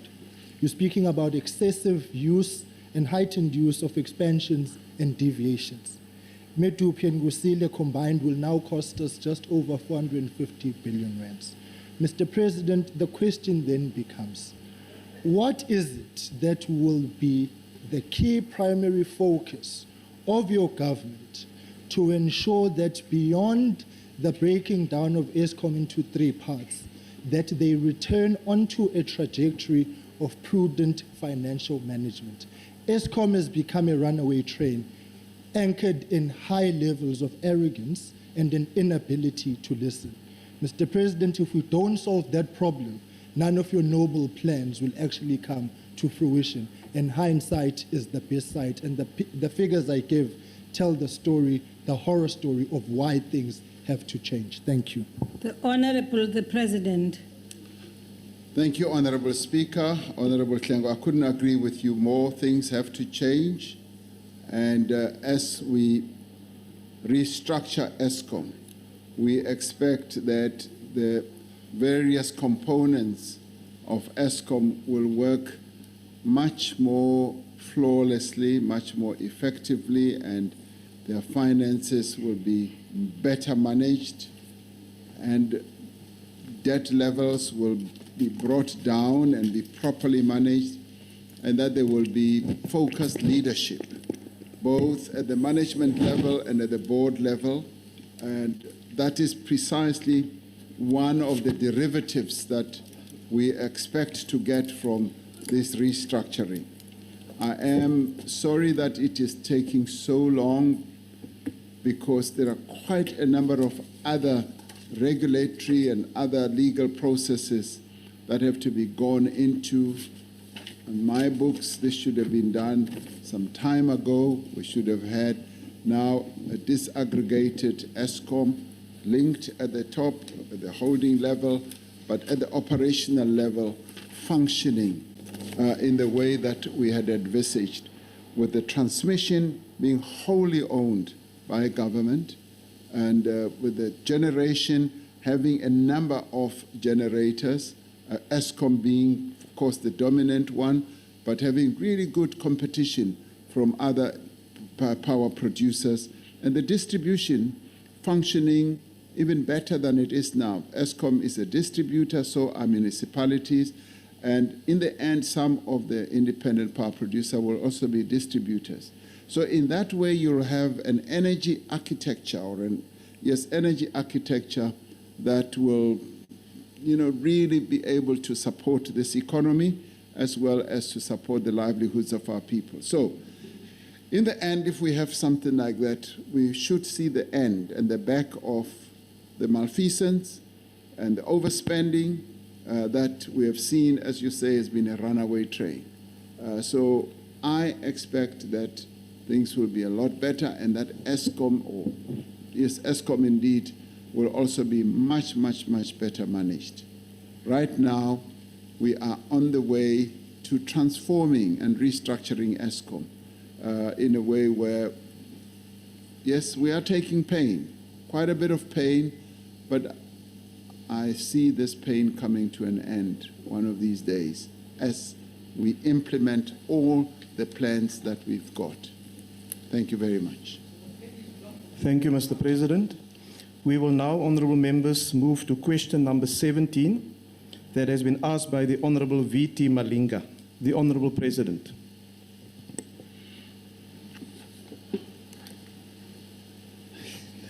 Honourable House Chair, a significant proportion of funding offered by the International Partner Group countries is expected to be used for Eskom's just transition plans, as I was saying earlier.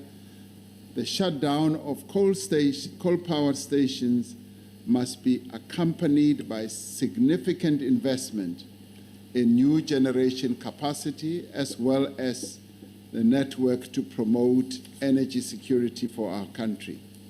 In particular, the funds will be utilized to support Eskom's plans to repower, as I was saying, to repurpose coal plants that are shutting down with renewables, battery storage, as well as gas. Eskom aims to add 8.5 gigawatts of renewable energy over the next 10 years and will require international financial support for this investment. This financing will not and cannot be used for financing the legacy debt that Eskom has.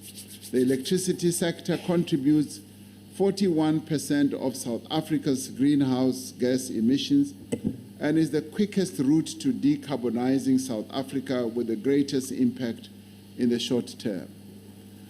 This process is an important opportunity to build our industrial capacity as well as to create new jobs in new sectors. We can maximize the impact of this new investment by ensuring that local inputs are used in construction and by implementing strategies and incentives to encourage global players to localize their operations. What we've been doing hitherto is that many of these independent power producers have been foreign firms that have developed these technologies in other locales. And they come here, and in the beginning they were bringing nearly everything here. And with our policy of localization, we are putting pressure on many players in our economy to localize so that some of these parts and products can be made here. Now, a transition to a decarbonized economy must also address, as I was saying, the needs of workers as well and communities. The funding must be used for targeted programs so that there is very good skilling. Now, Eskom has already begun to work on a reskilling plan and has entered into cooperation agreements with the Department of Trade and Industry and Competition, as well as the Manufacturing Circle, been working with Sasol, with Anglo-American, with Exaro and Siriti to ensure, among others, a collective drive to growing industrialization and local manufacturing. Eskom has commenced its first demonstration project for the just energy transition at the Komati Power Station, which I was talking about as a pilot, in addition to expanding capacity through solar, battery storage, and gas. The Komati Power Station plans include opportunities for local community involvement in the agrivoltaic solution and the assembly of containerized microgrids. The transition to a low-carbon economy and a climate-resilient society holds enormous potential, as I was saying, for our economic growth and development and job creation. So in a way, this is the new world beckoning, the new energy world beckoning, and as South Africans, we should not be left behind. We should embrace it and make sure that we grasp all the opportunities. And as I was saying, various of our companies have already started moving in that direction. Government cannot be left behind. We must move in tune with our various economic players and give guidance and support and create that conducive environment for them to be able to operate in. Thank you very much. Thank you, Honourable President. The first supplementary question will be asked by the Honourable Malinga. Thank you, House Chair. Honourable President, good afternoon. Given the compelling reasons why Eskom urgently needs to transition from coal to renewable energies, what assurance does the government have that the offered 131 billion in grants and loans from the 4 countries will come through, and in what ways will the 131 billion investment ameliorate Eskom's high electricity tariffs that are expensive for most South African citizens? Thank you, Chair. Thank you, President. The Honourable President. Honourable House Chair, I believe that in many ways the first part of the question has been addressed with regard to how we will navigate our way around this just transition and what the money, if we do finally sign off and accept it, will be utilized for. I just said that a minute ago. But the other part of the question, which is what impact would all this have on tariffs? And one expects that as we move more and more to renewables, the renewable energy is already proving to be getting cheaper and cheaper and cheaper. And when we started, it was much more expensive, and this was so well explained by Minister Mantashe, who said that we were paying X amount of money at a higher level. It's now come down quite significantly, right up to, I think, 47 cents or so. And I expect that with more installation of renewable energy, we will find that the pricing will come down more and more. And that is bound to have an impact on the tariffs. So one of the benefits that we will be getting from renewables and clean energy is the cheaper energy for all. And if nothing else, this is one of the biggest and the best outcomes, because we'll be utilizing the sun, the wind, and yes, hydro and various other capabilities, hydrogen and all that. And that must, in the end, fall into the cheaper energy category. And that is going to fuel economic growth as well, because energy has become one of the most expensive items on any company's income statement, income and expenditure statement.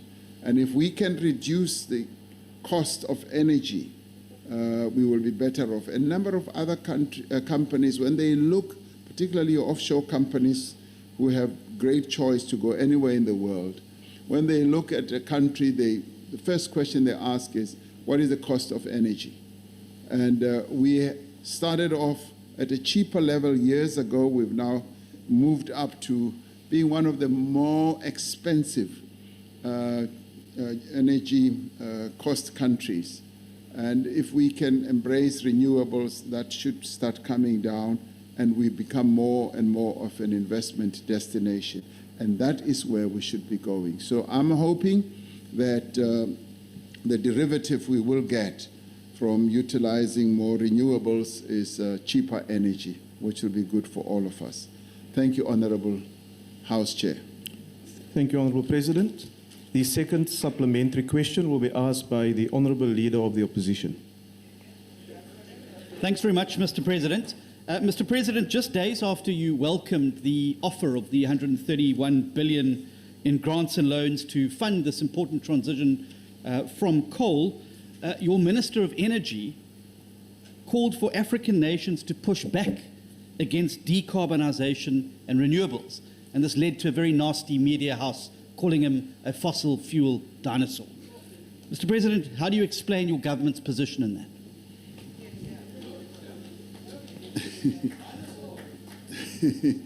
No. Sorry. Please proceed, Honorable President. Wait for you. Please proceed. Okay. No, thank you, House Chair. Minister Mantashe is not a fossil fuel dinosaur. Just as you look at him, you'll see that he's as lively as any one of us. So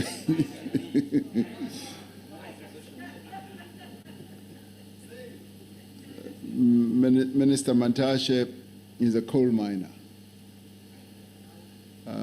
His love for coal is deep, and and his love for coal miners is even deeper.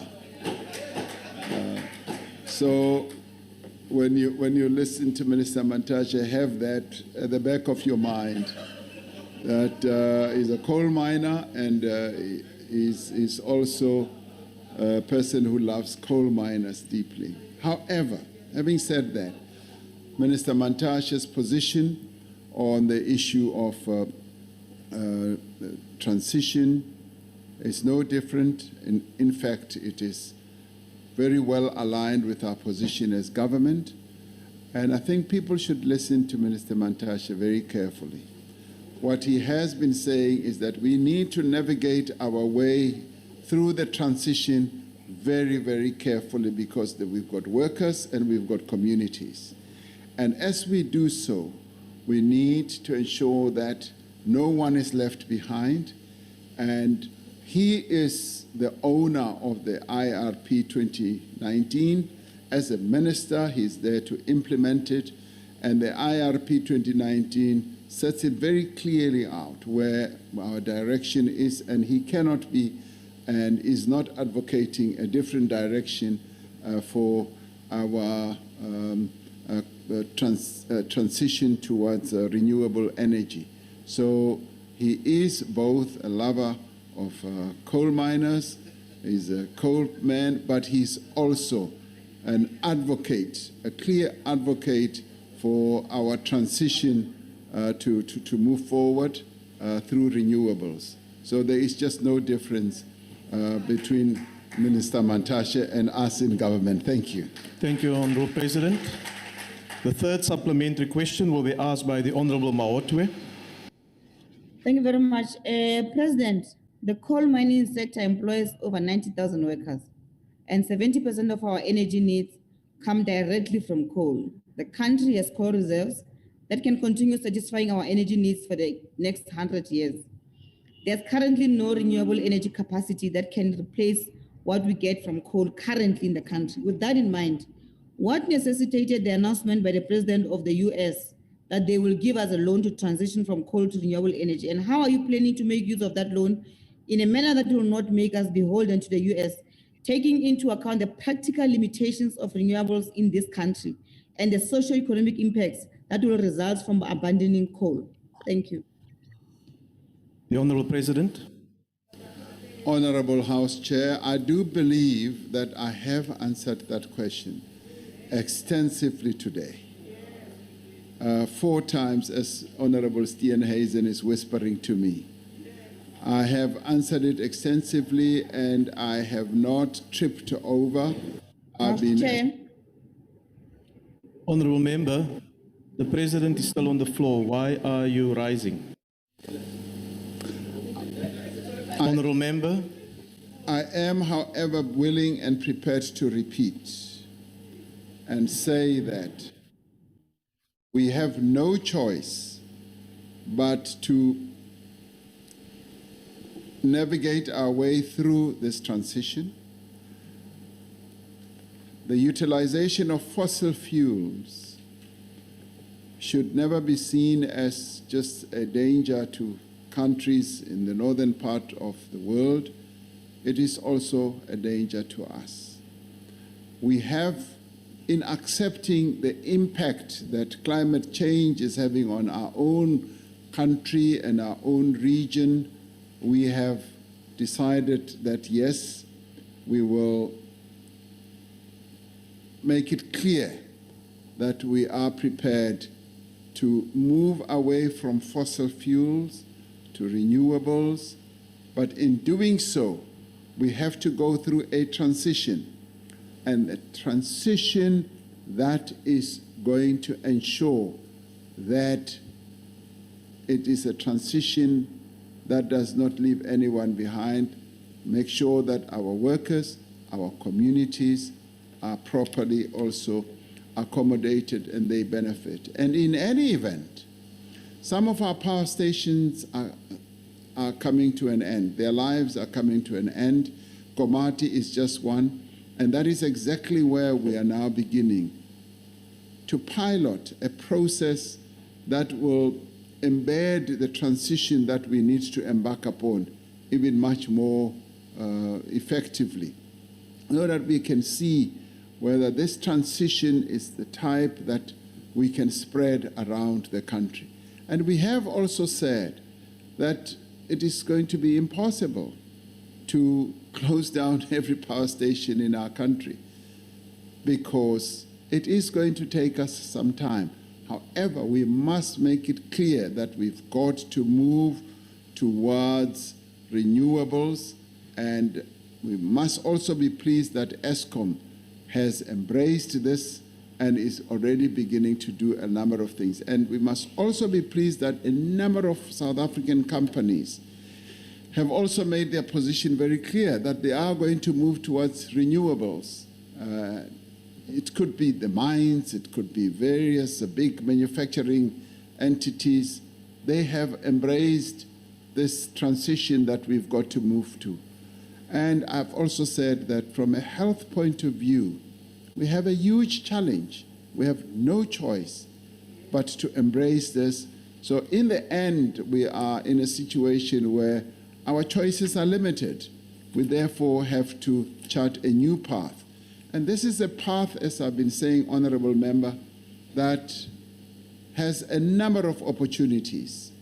It is a path that we should not be afraid to traverse because the opportunities are there. We must go and unlock those opportunities, and we can be trailblazers in the world and once again demonstrate to the world that we can do things and we can do them better. We as a country were the first to extract oil from coal. And it's a technology that we are envied for around the world. And in this regard, to moving towards hydrogen, moving towards electric cars, is something that we can demonstrate very, very clearly to all and sundry that South Africa can lead. So as I said, new economic sectors beckon. And this is not the time to try and move back and be like fossil fuels or fossils ourselves. Thank you. Thank you, Honourable President. The last supplementary question will be asked by the Honourable A.S. Buthelezi.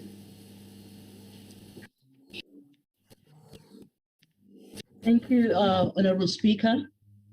Honourable President, Eskom's current problem is that it is, as we all know, the sole entity that produces power in South Africa. It appears to have no interest in becoming profitable and sustainable, as it merely accumulates debt and pays lip service to financial management and accountability. The best model for Eskom would be to integrate into public-private partnerships with local communities, which the President has already alluded to, so that the communities have ownership and a vested interest in the success of the utility. I would like to know, Mr. President, in detail, what additional jobs over and above the current employment in the energy sector will be created with the introduction of renewable energy, whether South Africa has sufficient skills to build, manage, and maintain the structures, and if not, what programs in secondary or tertiary schools has government put into place to address these skills shortages? Thank you, Honorable Speaker. Honorable Member, I also said yesterday to the honorable members who asked follow-up questions, a supplementary question is one question. It's not a new question with sub-questions under it, but you may respond to the part that you wish to respond to, Honorable President. Thank you. So I can pick and choose. And this is now the 5th time that I will be trying to explain all this. However, I should say the honorable member has actually highlighted some, interesting aspects, particularly when it comes to skills. And obviously she wants to know in detail what are the new jobs that are going to be created. I'm afraid I will not be able, standing here now, to say these are the details of the new jobs. All I've been trying to say all afternoon is to say there are a number of new sectors that are going to be opened, and they are going to give rise to a number of jobs that can be created. Jobs in manufacturing of the implements or the products that will be utilized in renewable power generation. Quite a number of these we've been importing from offshore. Now, with our localization program, which is beginning to have traction, much as a number of people have been criticizing it, and we found that more and more as we talk about localization and spreading the word about localization, a number of companies are waking up and saying, actually, indeed, it is better to localize. And some of them are actually caught up in the supply chain challenges that already exist in the world. And they are now saying we'd rather make means or efforts to manufacture locally. And so quite a lot of localization, in my view, is beginning to be spawned all around. So there will be manufacturing jobs. Industrialization will be boosted because as new sectors come up, industrialists will come to the fore because they'll see a great opportunity for making new products, making new creations, and of course making money. And funding hopefully will also become available. So that immediately spawns a number of industries. And you will find that, one company makes one part of a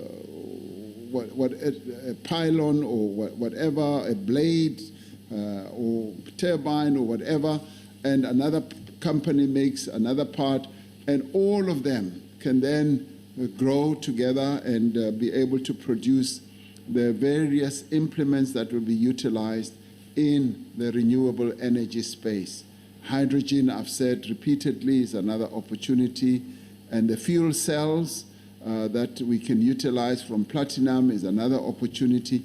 So all these will come to the fore, and business people will also participate. And yes, we expect that as the transition is being navigated, we will find that Eskom, for starters, will be able to enter into PPPs with a number of other role players. And government will also be standing by to give the assistance and the support wherever possible. But the Honourable Member then spoke about another area which we need to pay heed and attention to, which is the skills.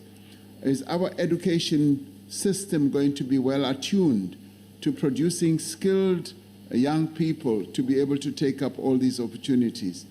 I can say that already a number of the companies that are seeing a future in all this are already beginning to say to us that we now will want to participate with you in the creation of courses and curricula which will lead to the training of people, all these sectors. So, with regard to schools and to TVET colleges, I see a process where the new skills will be created, and therefore, working together with our enterprises, we should be able to create well-trained people. And as I said, part of the money is going to be used for retraining, reskilling, and upskilling. And it will also be used for proper training. So it's going to be a wonderful, virtuous circle of development and of success and progress, because we will want to leave no one behind, and we will want to train our young people to be serious players in this field as well. Thank you, Honorable Chairperson. Thank you, Honorable President. Honorable members, the last question has been asked by the Honorable Mutle to the Honorable President. The Honorable President. Honorable Chair, House Chair, during the course of 2020, the Presidency received several complaints about the perceived failure of the Department of Military Veterans to provide services to military veterans. Furthermore, a group of marchers called the Liberation Struggle War Veterans marched to the Union buildings on the 10th of November in 2020 and presented a memorandum of grievances to the Presidency. In response, I called for a high-level briefing on the plight of military veterans, the support package that military veterans are entitled to, as prescribed by the Military Veterans Act, as well as gaps and shortcomings that there may be. Following this, I appointed a presidential task team on military veterans, which is chaired by the Deputy President, to engage with military veterans on their challenges as well as their grievances. Since its establishment in November 2020, the Presidential Task Team has held several consultative engagements with various military veterans associations and a number of intergovernmental stakeholders as well. Some in housing, in health, in education, yes, and the Department of Military Veterans as well. Progress has been registered in the following issues. One, the review of Military Veterans Act is ongoing and expected to be taken for public comments in early 2022, and it is anticipated that the amendment bill will be tabled to Cabinet and Parliament in 2022.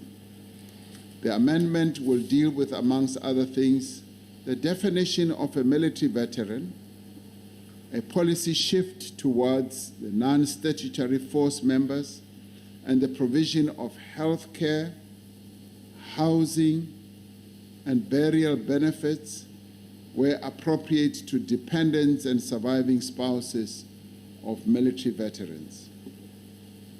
Secondly, the process of restructuring the Department of Military Veterans has been initiated with the approval of the service delivery model and the development of a proposed structure.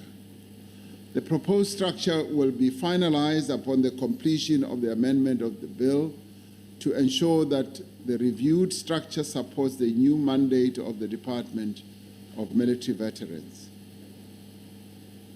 Thirdly, provincial offices have been capacitated to assist military veterans at provincial level. This was one of the key complaints that military veterans had, that they don't receive sufficient service, and that we needed to capacitate their provincial offices so that they don't have to travel all the way to Tshwane to get their matters addressed. Fourthly, a moratorium should be placed moratorium on applications for educational support has been lifted, and the Department of Military Veterans is now receiving and processing new applications that come from military veterans as well as their dependents for education opportunities. Fifthly, consultations are underway on the costing and funding of the pension policy. The target date for payment is the 1st of April 2022. Sixthly, which is after the budget. Sixthly, the verification panel continues with the verification of military veterans who are non-statutory force members. The total number of processed applications on the 16th of November 2021 was 2,549. Seventh, the Department of Military Veterans has developed a memorandum of understanding with the Department of Sports, Arts and Culture and its agencies to assist with the repatriation of the remains, erection of monuments in host countries and memorialization of fallen heroes. The eighth, the Department of Military Veterans is repositioning its skills development and empowerment program to ensure that military veterans participate in all government programs that can create jobs and business opportunities for them. The department is forming partnerships with various SETAs and other state organs to assist with the various skills development programs. Now, the challenges that are faced by military veterans are many, and they are also very complex, and will require a common approach from all parts of government. A society like ours, which owes its freedom to the sacrifices made by these gallant daughters and sons of our country, must do everything it can to ensure that military veterans and their children are able to enjoy the fruits of the freedom that they helped to bring about. These, in the main, are people who were even prepared to sacrifice their own lives to ensure that the democratic order that we have in our country is installed. So we ought to give them the consideration and the respect, as well as ensure that we look after their well-being as much as we possibly can. This is something that I am determined to ensure it happens. Thank you, Honourable Speaker. Thank you, Honourable President. The first supplementary question will be asked by the Honourable Mutle. Thank you, Honourable House Chair, and thanks to the President for that comprehensive response. In view of your response, that this matter should be the responsibility of government as a whole, not only the Department of Military Veterans. Will the President ensure that government set aside a reasonable percentage of their procurement plan for the purpose of empowering military veterans, while the department is resolving the database issue, and consideration should be made to prepare military veterans for those set-aside procurement plan? I thank you, Honourable President and House Chair. Thank you. The Honourable President. Honourable House Chair, yes, we are determined to do as much as we can to empower our military veterans.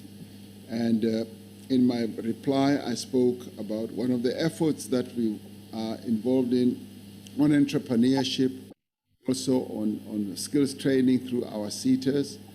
And we are obviously so keen that where the military veterans have the capability to take up procurement opportunities, they should be brought in and they should also be able to participate in that. The important part for us is that they need to be empowered, either through skills and through entrepreneurship. They should have a sense that, yes, they are active participants, yes, in the economy of our country, and where there are procurement opportunities, they should also be able to participate.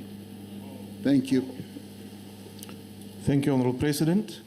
The second supplementary question will be asked by the Honourable Leader of the Opposition. Thank you very much, Mr. President. And we certainly welcome the justice that's going to finally come for military veterans in South Africa. And I think you can see the effectiveness of a presidential task team. And so my question is that if this issue has received a presidential task team, why do we still not have a presidential task team for the July unrest that happened in KwaZulu-Natal? There was a hostage situation in Irene, but the residents in KwaZulu-Natal and the citizens there were held hostage by warring factions of the governing party, and they've had to make do with a South African Human Rights Commission hearing. Now, that hostage situation is ongoing because thousands of jobs have been lost, and that economy is still being held hostage to business that's been scared off. Mr. President, 4.5 months later, no high-profile arrests, none of the main instigators who were fingered in that particular incident have been taken into custody. Can we honestly say to the people of KZN that government... Order, honourable members, and also those on the virtual platform. The Honourable President. Thank you, Honourable House Chair. That clearly is a new question. Much as it is good, it's a new one. And all I would want to say in this regard, I appointed a panel that is investigating all this. The panel has been busy at work, and they will soon be reporting to me. They had expected to report a week or two ago. They've asked for an extension. They will certainly be giving me their report shortly. It is upon receipt of that report that I'll be able to have a much more globular look at precisely some of the failures and some of which can still be carrying on, and we will then be able to determine precisely what action needs to be taken. So let us wait for all that. That is broad in terms of the investigations that they have been effecting. So let's wait for that to come. Thank you, House Chair. Thank you, Honourable President. The third supplementary question will be asked by the Honourable Mente. Thank you very much, House Chair. President, will you attribute the latest hostage situation and the anger of the military veterans to the inefficiency of the presidential task team and their delay?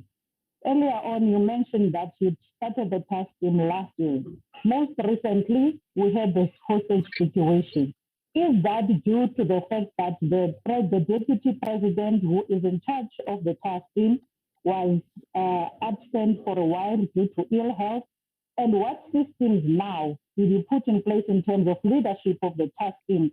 And what assurance do you give this parliament and this country that we are not going to see the anger of the military veterans being exacerbated by the inefficiency of the task team and the delay or the laissez-faire attitude of the presidency and the ministry office in terms of attending to the military veterans' grievances? Thank you. Honourable President. Thank you, Honourable Chairperson. When I set up this task team, it was out of a deep concern arising from the complaints that military veterans had articulated, and the Deputy President spent a lot of time consulting with them, working through the various issues with the military veterans, and took the trouble to listen to them. I also finally met them, and as we met, we mapped out what their needs are and how they wanted their needs addressed, and we reached very good consensus, and the Deputy President continues to be seized with this matter, and he's going to make sure that it is properly rounded off. He's going to be finalizing it and giving a report to me which may well go beyond some of the issues that I articulated here. So this matter is receiving the highest consideration with a great deal of seriousness, because I do treat it very, very seriously, and would like our military veterans to have a deep sense of knowing that, yes, we do care for them, and we want to do everything that is good by them. Thank you, Honorable House Chair. Thank you, Honorable President. And the last supplementary question will be asked by the Honorable Holomisa. Our chairperson, Honorable President, we welcome the update. However, it is unlikely that anyone below age of 35 could have been active in the armed struggle as we knew it.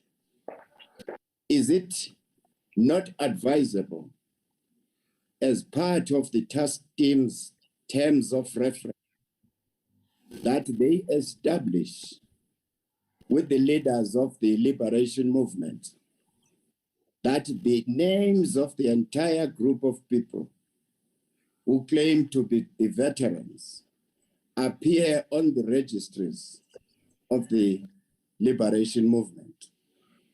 The events of the 14th of October cast a spotlight on the dangers of having quasi-military groups or private armies, as we normally see them in the streets of South Africa. Thank you. The Honorable President. Thank you, Honorable House Chair. Honorable Holomisa, yes, you are absolutely right. We do need to be clear about the identity of our military veterans. One of the terms of reference of the task team is to do precisely that. They are involved in putting together a proper register of military veterans, which should be verified through and by the various liberation armies that we had.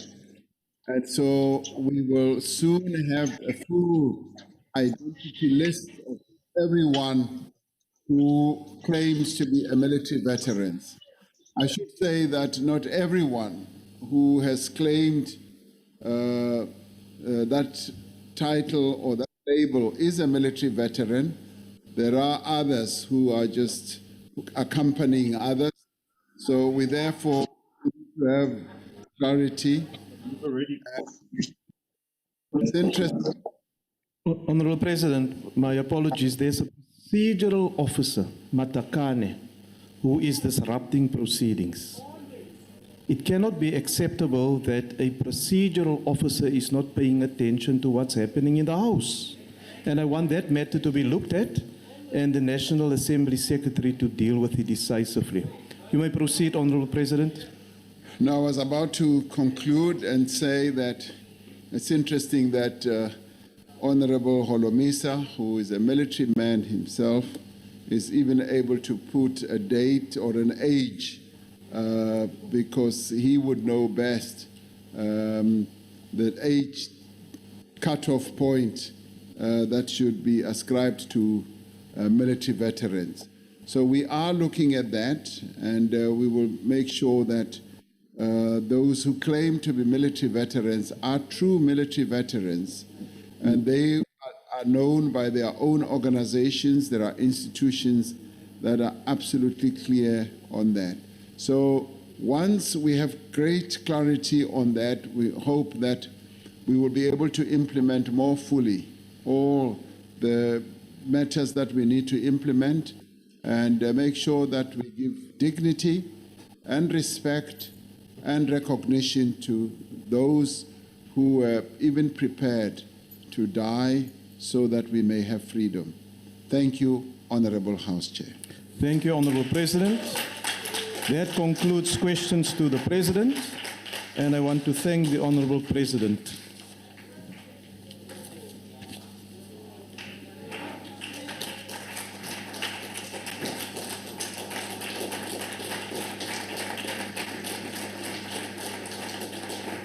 Thank you, honourable members. Honourable members, that concludes the business for the day, and the House is adjourned. Thank you.